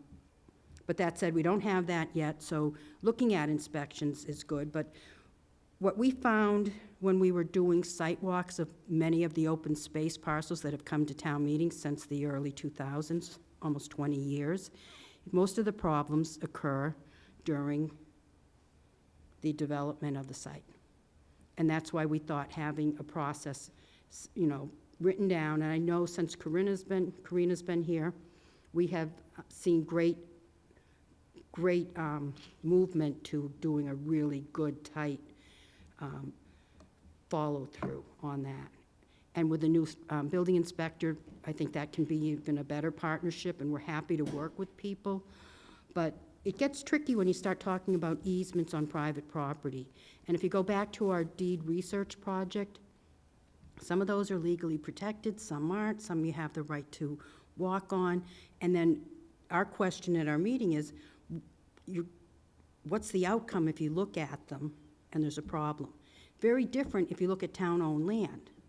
We own the land.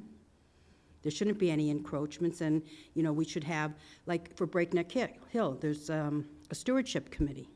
Like, somebody should be looking at all of these parcels that have been put aside. But where we, I personally, I'll say, struggle is with easements, because we specifically said when we went to town meeting and got the deed research project funded, that we were not looking at going onto any private property to have any kind of enforcement or going after private property owners. So if you're not doing that, and either the Conservation Commission or the Selectmen own the outright parcels that were set aside, then it just wasn't clear. So you find, and also the other issue, the third thing is that we found some something lacking in the report that we got based on what we know and what's in the pictures of some of the parcels that are town-owned.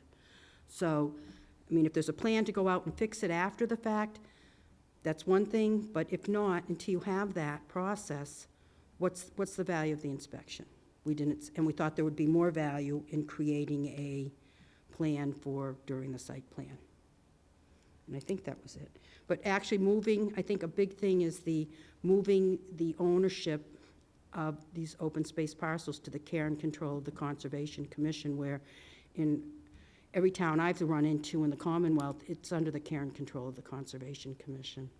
So, unless it's a playground park type thing, but open space that's natural or conservation value is under their care. And that's exactly how they were set up to be they were set up to do open space before the Wetlands Protection or the River Protection Act ever came into play. Then they got so busy doing, permitting that they didn't have as much time to do the open space, but it never got taken away from what their charge is. So there's a little misunderstanding there, and education and movement on that commission, I think, can help. So that's why we wrote what we wrote. Thank you. So, we're all in agreement for the areas of improvement, which I think we see slow progress in over the time. But from what I heard, I believe we're all in agreement that we would agree with the town planner's plan to hire a consultant and perform open space inspections with the remaining, with a new contract that would be awarded between now and the end of June, much sooner than later, and using the targeted funds to get those inspections done. Is that correct? With the partnership with Open Space, right? Always. Are you contemplating a one-time event? What happens in the next year, and the year after that, and the year after that? Is this always going to be a consultant task? This, if we move ahead with this contract, this will be the third year that we've had a consultant do the inspections. And as I said earlier, if we want to continue to take on this task and use planning department funds, then we should identify it as a line item in our next fiscal year budget. So it would go on year after year after year as long as the people voted to approve our budget, or that line item in our budget. And then as far as the future, I think we talked about that if someone else more qualified, and I think we all agree that we're in the list of people that are involved in open space, we have some qualifications, but there's a lot of room for improvement to have someone else do a better job. So if that changes, then someone else would be responsible for the program, whether it's inspections or enforcement, record keeping. Does that answer the question, Phil? Thank you. So, yes. Can I ask a question of the Open Space Preservation Commission?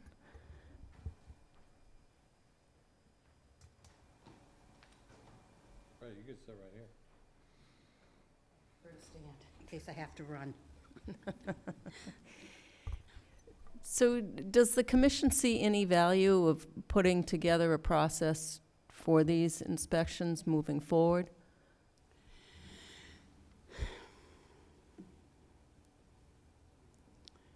I can't say that we discussed that because we didn't think there was, until you have a process for what you're going to do when you find an infraction, what are you looking for?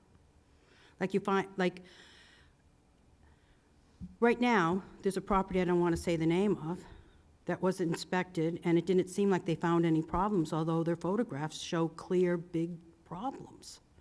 You can't have people's backyards landscaped on town-owned open space.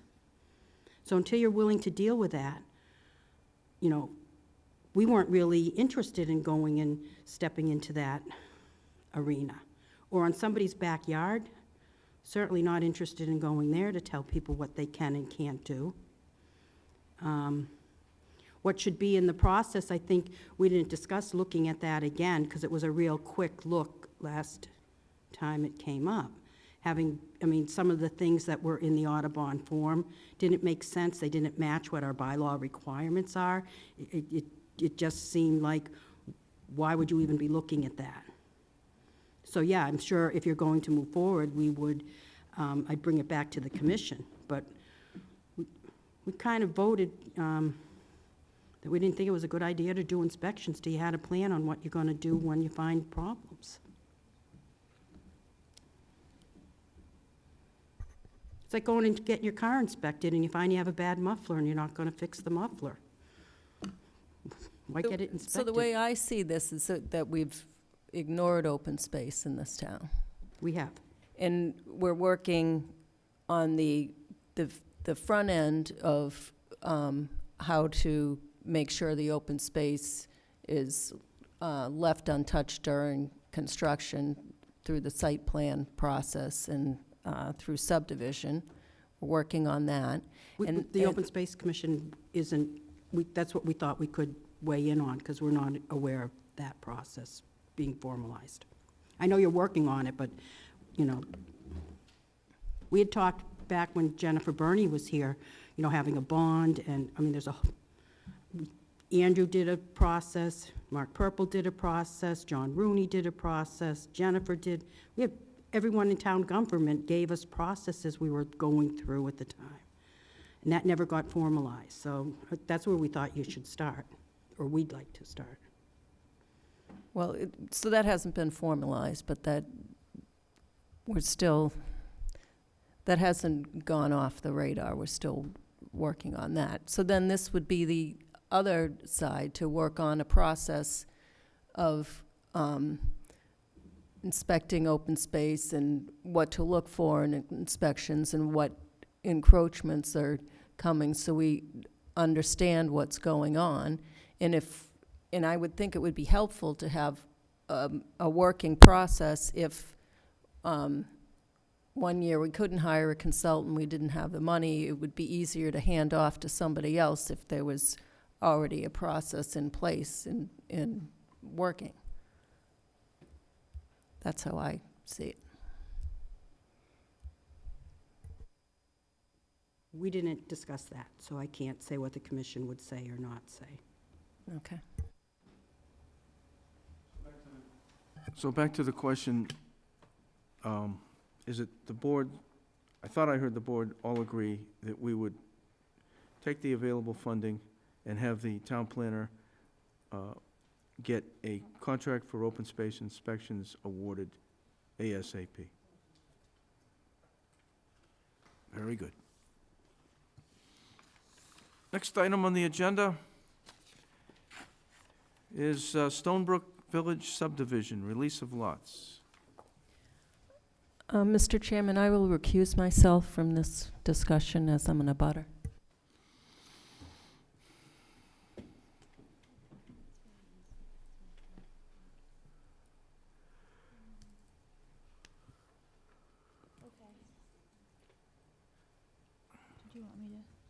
Yes, the town planner will give us an update on this. This is still in motion, as I understand.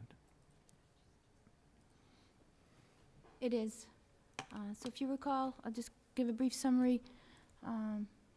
Last fall, Stonebrook Village, the developer came forward, wanted to release some of the units in the 55-plus lot, number 3 of the subdivision.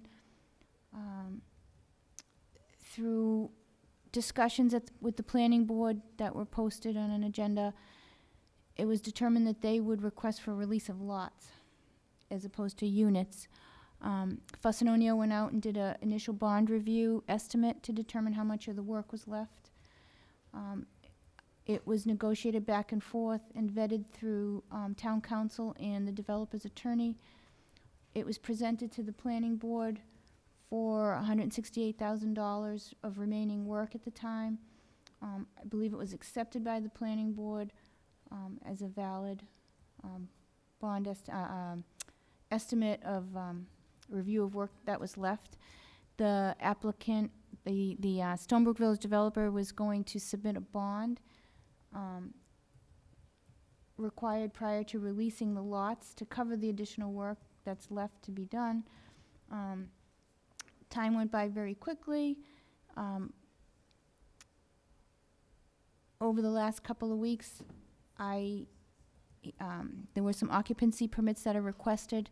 The building commissioner and I worked together to let the developer know that he wouldn't be getting any more occupancy permits till he addresses this issue of release of lots, which is required by the bylaw.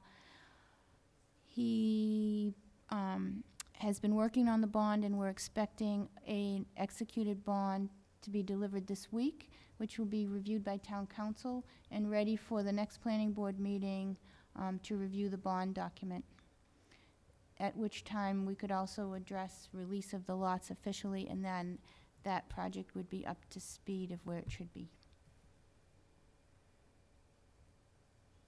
Is that confusing? Any Sorry. questions or comments? All set. Thank you. You're welcome. Next item on the agenda is the master plan update. All right.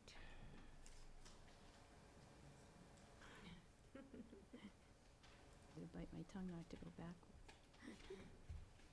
Okay.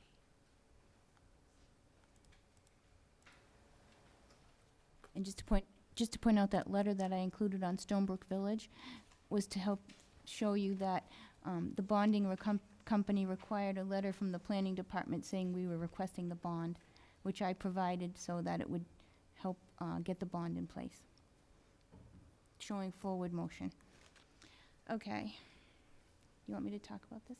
Okay. I'll just give a brief update. Mimi knows more about it, as she is the chair of the master plan committee and has been attending the meetings with all the members for the most part. The last meeting, I believe, was April 24th. They're held at the senior center, typically on a Wednesday, 7:30 p.m. Quite a lot of attendance for the first three meetings. This meeting that is scheduled for May 15th, which is this Wednesday, will be the fourth meeting.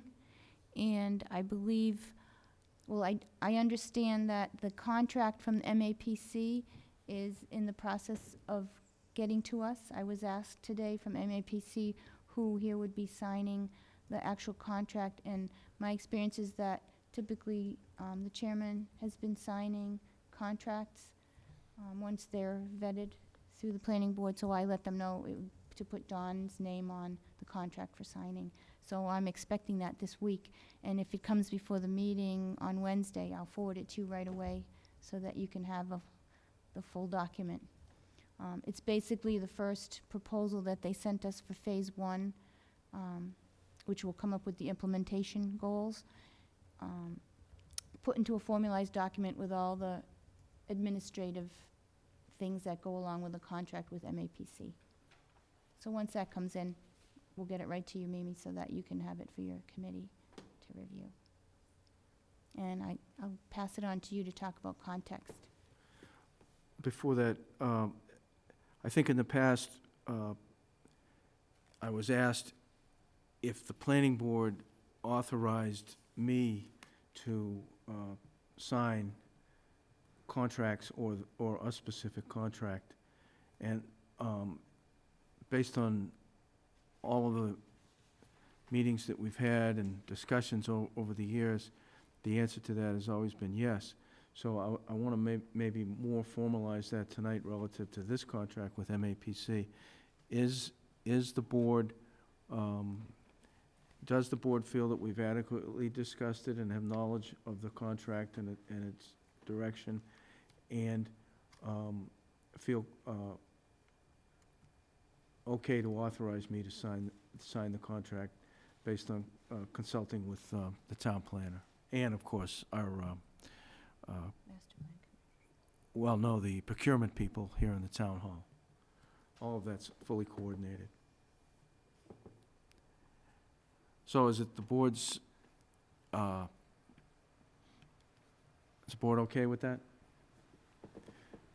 Yes. Yes. Yes. Thank you.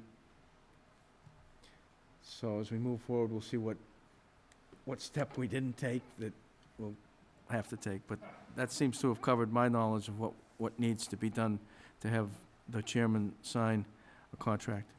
So, Mrs. Luttrell.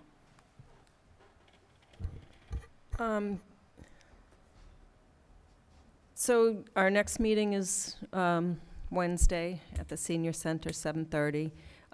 We're going to discuss MAPC, the first order of business on their contract was to take a tour of the town. So we'll at least talk about that and who on the committee wants to be the tour guides. And then discuss at what point that MAPC should be brought into our meetings. In the last meeting, we discussed some general goals for what we wanted to see in the town in 10 years and beyond, and we're going to work on the details of those and try and narrow down the implementation items from the 2008 master plan and how they apply to our future goals and whether or not they apply. Bless you, Mr. Mills. And then we're continuing to look at what we think the scope of this project is going to end up being, how big an update is required. And that's all the fun and games for Wednesday night. Any questions or comments on that? I'd Yes. just like to say, Mimi's doing a tremendous job as chairwoman. Thank you. Okay, next item on the agenda is the tree planting program, street tree guidelines. Karina?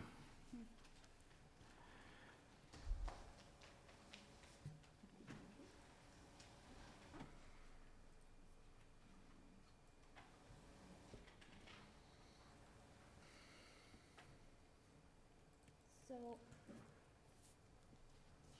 as you know, we worked hard on working towards Tree City USA, and we'll be preparing an application to become a Tree City USA community this year. Part of that was an online form we developed to have people volunteer to be a participant in the tree planting program. On that online form, there's reference to the street tree guideline that Southborough had developed back in 2010 by VHB, a consultant that is an on-call consultant for the DPW. Karen's been working on this with me to help out so that we go down the right path, so that we're following the right procedures and do what works in the town, but also address the forward motion of wanting to make sure native species are planted. So at one of the last meetings, we talked about updating this tree street policy, and Mimi had given us some notes regarding the current street tree plan and the guidelines and how it could be improved maybe to show all native species. So one of the things that came up is we can ask VHB as part of the on-call contract that they have with DPW to update that document, which we're working on doing. I'm in contact with the senior landscape architect at VHB who's expecting a call back from me. One of the concerns that Karen Galligan has, the DPW director, is that we absolutely go all strict native species, that there should be a little bit of leeway to allow native species that are cultivars. I don't know all this, I'm not an expert in it so I'm figuring this out, but there should be a little bit of leniency based on what works in the town for what she has to do as well. So I'm going to be speaking with the senior landscape architect at VHB to get a better understanding of what maybe that means, because VHB's been working with the DPW for a while, so they may be able to clarify that. So the ultimate goal is that we get a contract with VHB to update this guideline to address some of the, maybe the outdated types of trees that are in the policy right now. Maybe implement some more ideas for native species, but maybe not totally cut out some that are not fully native. So that's up in the air, and we can iron that out as we go forward. but the goal is, we have a little funding that we could use to maybe appropriate to this effort, to update the street tree guideline, so that when people do contact the planning department or the DPW to volunteer to participate by planting a tree in their private property within 20 feet of the street, or they want to donate funds for this program, we can give them better guidance of what's wanted now, as opposed to what was on the plate 10 years ago. So I'm hoping that once I get a proposal, I'll present it to the board, and they can review it and decide if they want to move forward with updating that policy. So that's why it's on the agenda. Thank you. Or, if the board feels comfortable with the knowledge that we have on the current policy dated 2010, and the town planner's description of the way to move, to have a consultant update it, if the board wants to agree to the town planner's decision or opinion relative to the contract, and to not necessarily have that next step looked at or approved by the board, but that we give her permission tonight to move forward.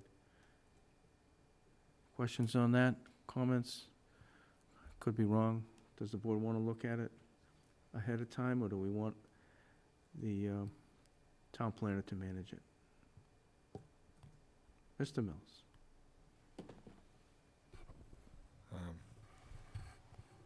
I'm amenable to the town planner managing it with appropriate suggestions from other possible committees within the town, i.e. open space, if they have any comments. Mr. Jenks? I'll pass. Mr. Stein? I am absolutely amenable to the town planner managing that process.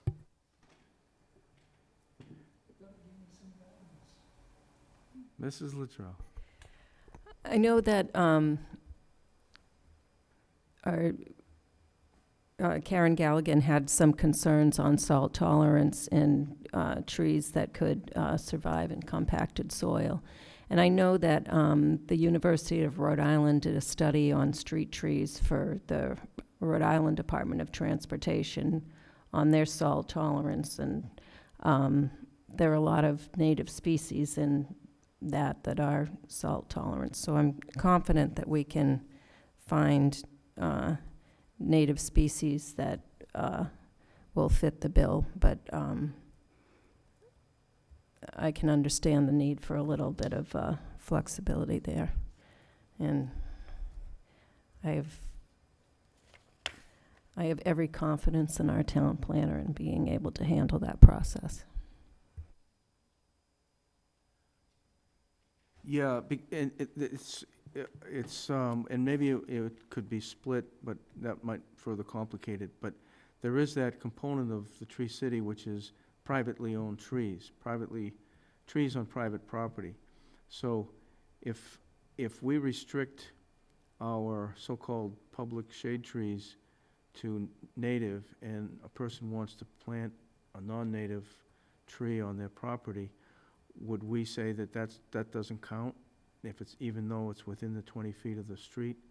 So I think what we want to do is, if it's on private property, leave it up to try to encourage the property owner to plant native species. But if it means getting nothing versus something, and the something is non-native, but the homeowner's willing to pay for it and plant it and have it count toward our Tree City public shade tree count, then I think that the program should have that flexibility.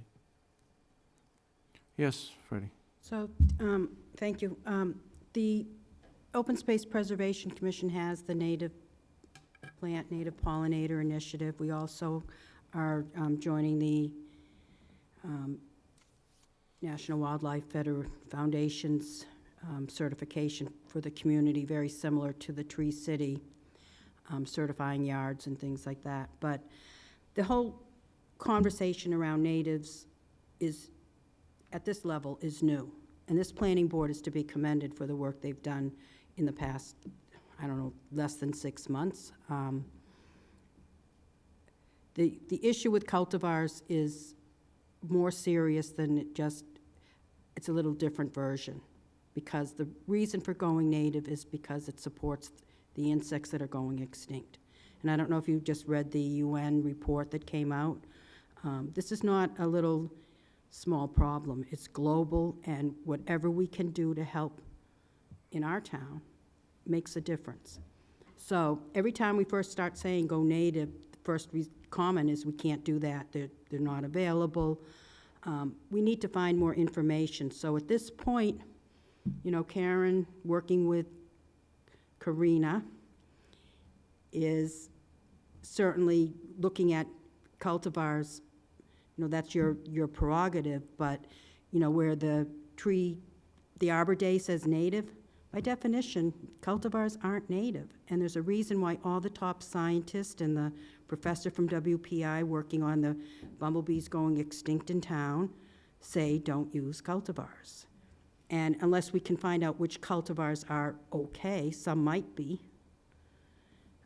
how do you know that? There's nobody going out and testing and saying this one provides the same benefit to the insects as the one that doesn't. So that's a concern, and maybe it just will be evolving and you'll be using cultivars until the science can be documented or there's a bylaw change in the town. But it's just something to be aware. It's not a simple, small thing that cultivars are okay. The top scientists are saying they're not. And the other, I don't know if this is related or not, but we'll be meeting about this shortly at our next Open Space Commission meeting, is that it appears there's like non-natives planned on the Main Street reconstruction plan. And I don't know where you even begin with that. Assuming that wasn't, we didn't even think to look there. And thank you, Karina, for just bringing it to our attention. But that certainly, if we can make changes there, we're going to want to do that too. Could you, for the purpose of educating the public, define what a cultivar is?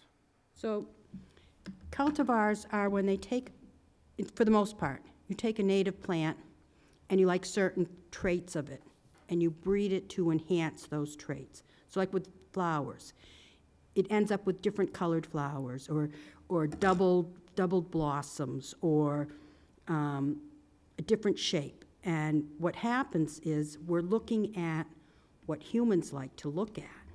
This is a pretty flower. But nobody's considering that now the bumblebee or the butterfly that needs to land on that flower no longer has a landing pad. And they're the ones that co-evolved with that flower.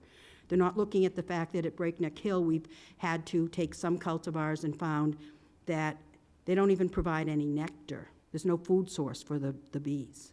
Or they have to work twice. You might say, well, I see bumblebees going there. That's because they have to work twice as hard to get any of the food source they need. Same thing with pollen. I mean, so we breed them to look like how we like to see them, and we take away the very characteristics of what they're supporting in wildlife. And these are the very species that are in trouble. Some are going extinct. We have very rare bumblebees in Southborough. The Bombus fervidus had been declared extirpated from the state by the Massachusetts Wildlife in their SWAPs, State Wildlife Action Plan, that has to be submitted to the feds. Well, Dr. Gigier was able to provide information based on the bumblebee survey at Breakneck Hill. We're entering our 5th year.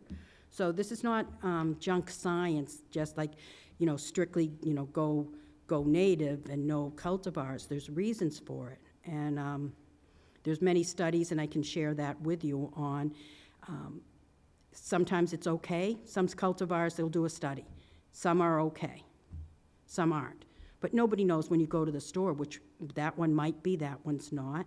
So to be safe, it's always better to use the straight species. And the likelihood that it's not okay or not as good is more than, one would like. So that's why the push on no cultivars. Thank you. Anything else on this one? Very good. Next item on the agenda is a discussion, site plan procedures, the construction phase. We keep putting this on the agenda so that we don't forget about it, but it's one of those things that we're not able to report too much progress on. Karina? And I think that's kind of the same reason tonight, but I think as we hear more about the open space inspections and the concern for during the construction phase, that might be something to build into that topic when we're fully informed on it. Any questions, comments on that? Move on to the next item, which is other business properly before the board, the planner's report. Okay, I just want to give you some 5 quick updates. The public safety building, they're anticipating occupancy permits the end of June, mid to end of June. And we recently got information that they will be doing some landscaping starting August 15th to take advantage of the time of year. I checked the conditions of approval, and it didn't seem to impact anything to do with occupancy permit, and let them know that it probably is nothing that would impact, to the best of my knowledge, anything to do with the planning board if they were allowed to do the landscaping in August after occupancy permit, some of it. Second thing is, I just wanted to point out that we took the EDC proposed bylaw amendment off the agenda for now until they come back and we take it up again when they have drafted a document or have a different idea, or something like that. So we're not ignoring it, we're just moving it into the planner's report for now. Number 3, St. Mark's is planning to propose lighting at their Clark Field, which was artificially turfed back in 2011 timeframe, I believe. So that's up and coming. They have to go before the Zoning Board of Appeals for the height of the lights, because I believe they're in the 70-foot high arena as well. They're proposing 4 lights. I do have a concept sketch available. I can put it on the screen. It takes a little while to load, but if you want to see it, you can see it at my office, or I can email it to you. It's 4 lights, 2 on each side of the long sides of the field, turf field, and that's down north on 85 on the left-hand side. Their artificial turf was a minor site plan with a lid, special permit. I let them know that because it's expansion and use with the lighting and using it at night, that it would be a major site plan approval with the lid exemption if they're not disturbing more than a half acre, I believe is the threshold. So they'll show those calculations, but definitely major site plan approval. 4th thing is St. Mark's Solar Array was completed, and we received a completion letter last fall that was presented to the planning board. So I'm waiting to get as-built. They had gone before Conservation Commission where there's some differences in the detention basins, and I felt it's important that the planning department get actual as-built as opposed to a marked-up construction set for the record. So they are going to be providing that. And then the last thing I have quickly is the Main Street reconstruction. Karen Galligan posts on the DPW website. Let me get it here. On a regular basis, if something changed, she posts information on what's happening and what to expect. And as of the week of May 5th, which is this week, The water main replacement will begin during the week of 5/5 and will continue for a couple of months.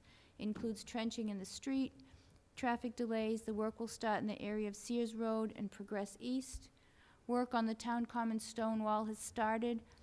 The immediate work includes removing and storing the stones and digging and pouring a foundation for the wall, which if you go by, you can see the concrete in the trench already. The work will be ongoing for several weeks. And that ties into looking into the species of the trees along that area as well, so. And that's all I have. So, there's a plan to at least have you involved in someone researching who picked out those trees for the town common under the state contract, and then with enough information, presenting that to the planning board and other boards to see if there's a desire in the town to have those types of trees changed to something else. Correct. So we'll be updated on that probably at our next meeting if you're able to get to it, or others.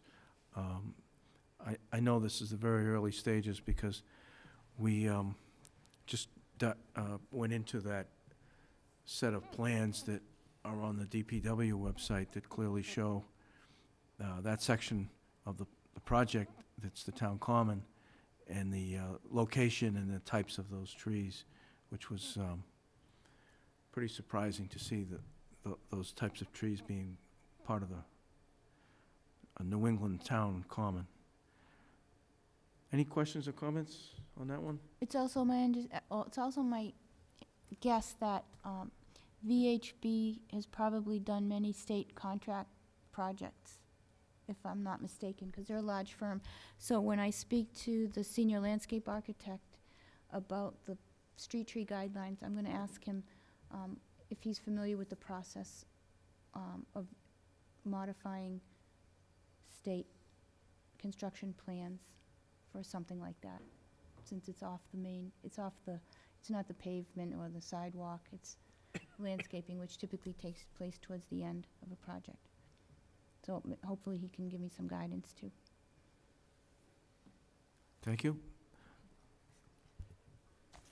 Next item on the agenda is approval of the meeting minutes, April 29th.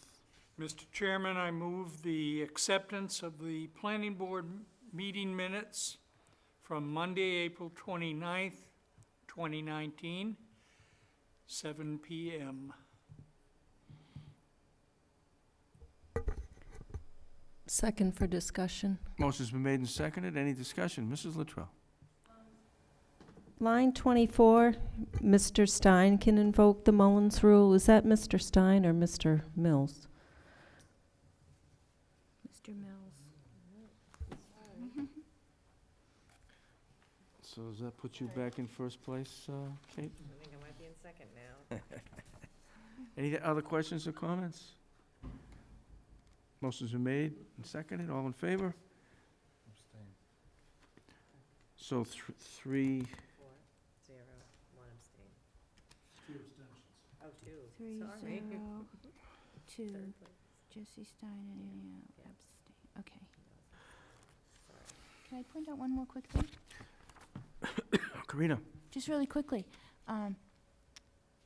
We have 3 applications in for the June 3rd meeting. Ken's Foods has submitted applications for the modification to site plan. 144 and 154 modifications to site plan for the non-compliance issue. And 118 and 120 Turnpike Road has submitted applications for the parking garage. Mr. Chairman. Mr. Jenks. Can I inquire as to the filling the vacancy in the planning office status? Yes, that should have been on the planner's report. Casey Wolf will be starting on Monday, May 20th. Oh, very good. She has her community and environmental planning degree and is eagerly waiting to jump on some of these projects with me. Great. Any other questions or comments? The next item on the agenda is our next meeting is June 3rd. That's subject to change, but probably won't. And then, an item that's not on the agenda, but probably the most important thing that we'll discuss tonight, Mr. Mills. Mr. Chairman, I make a motion that we unanimously send Mr. Jenks off into his second retirement with a big pat on the back, and I hope the wind is always at your back going forward. You have sunny skies when you're sailing, and you will truly be missed. So it's been great having you here, and your candor, your way of approaching lawyers that come before us, and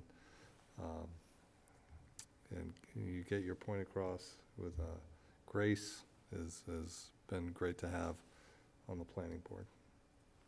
We'll miss you. Thank So- you very much. So that was a very long motion. Sorry, I So should've I'm discussed. sure that Kate will condense that. Has it been seconded? Second for discussion. Motion's been made and seconded. Any discussion? Mr. Stein? I have really enjoyed sitting next to you for the last 5.5 years, Mr. Jenks. I've learned so much from you. Appreciate your efforts and your dedication to serving on this planning board. I agree with Mr. Mills. We are going to miss you, and I'm really grateful and lucky that I got to serve on the board with you. Thank you. Thank you. Any more discussion? Mrs. Latrell? Here, here. It's been a pleasure, Phil. Going to miss you. Appreciate your insight, good sense of humor, and you will be missed. Thank you. I'm sure that my presumptive replacement will enjoy it as much as I have enjoyed being on the board. I'll miss it somewhat, not totally, because I plan on sticking around a little bit and yelling from the sideline, so. And I'm sure you were asking all those questions about consulting fees that we have available, if we could probably use you as a consultant. I Oh, see you were sure. fishing for that a little bit. Oh, boy. So we'll see if we can keep that open as an option in the future. I'm not sure the Ethics Commission would appreciate that, but thank you. I'm just kidding. So, in 2013, a superstar planning board member, Dana Cunningham, wasn't able to finish his 5-year term, and so he resigned. And then shortly thereafter, Mr. Jenks was appointed. And before that happened, Phil called me, and I knew Phil from multiple other interactions with many other town boards and programs, and just knew that if Phil was willing to be appointed, that we were going to get someone that was, really, really special and just a superhero for any board that he would serve on. And so, but I also knew that he wasn't going to agree with everybody, and that he would, in his special way, provide guidance, directly or indirectly, to help the board do a better job. And, the last 6 years has been just way beyond what I really expected it to be great, but Phil, it was even far greater than anyone could expect to have a board member perform at your level. Very, very much appreciated, and you will be missed. Thank you. So any more discussion for anyone from the public?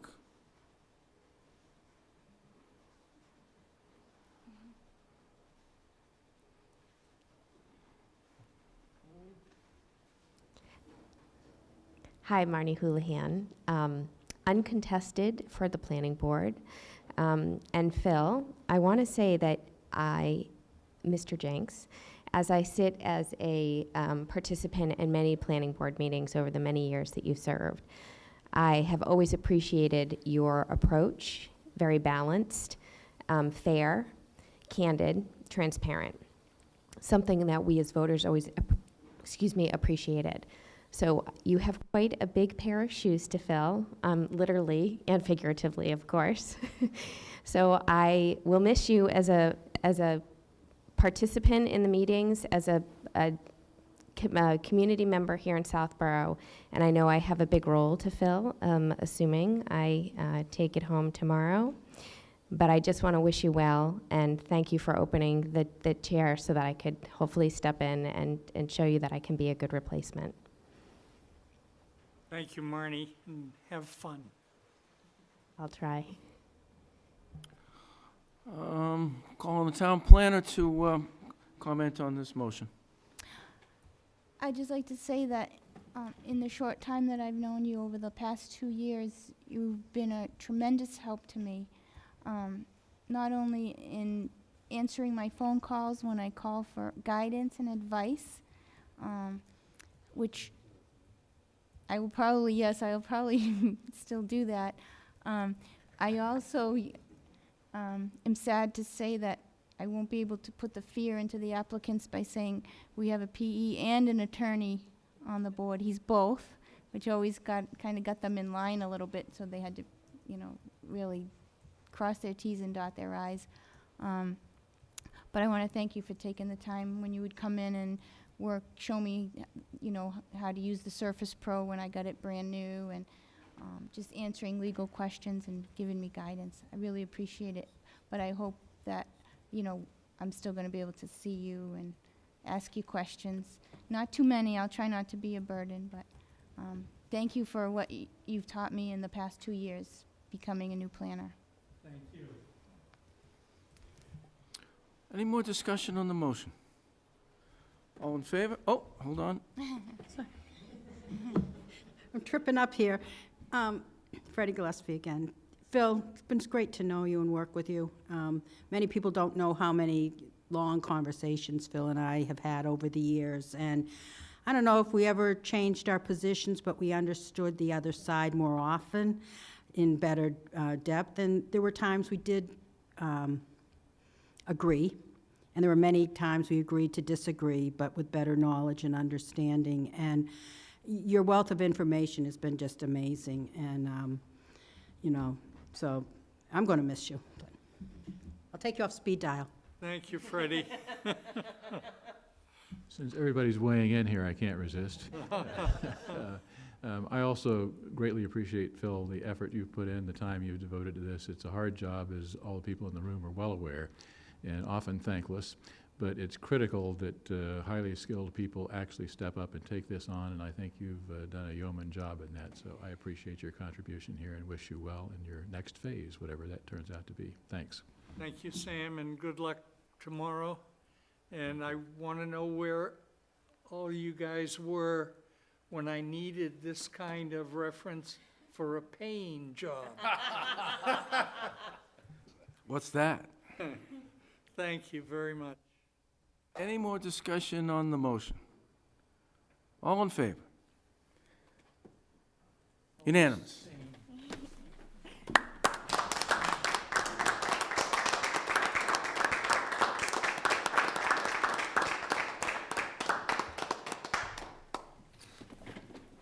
Just one quick reminder for anyone who's still watching, don't forget to vote tomorrow. There's a couple of, there's one very important role that we need to fill here, and two very important roles, and that also meets at this table on Tuesdays. So, other than that, motion to adjourn. Second?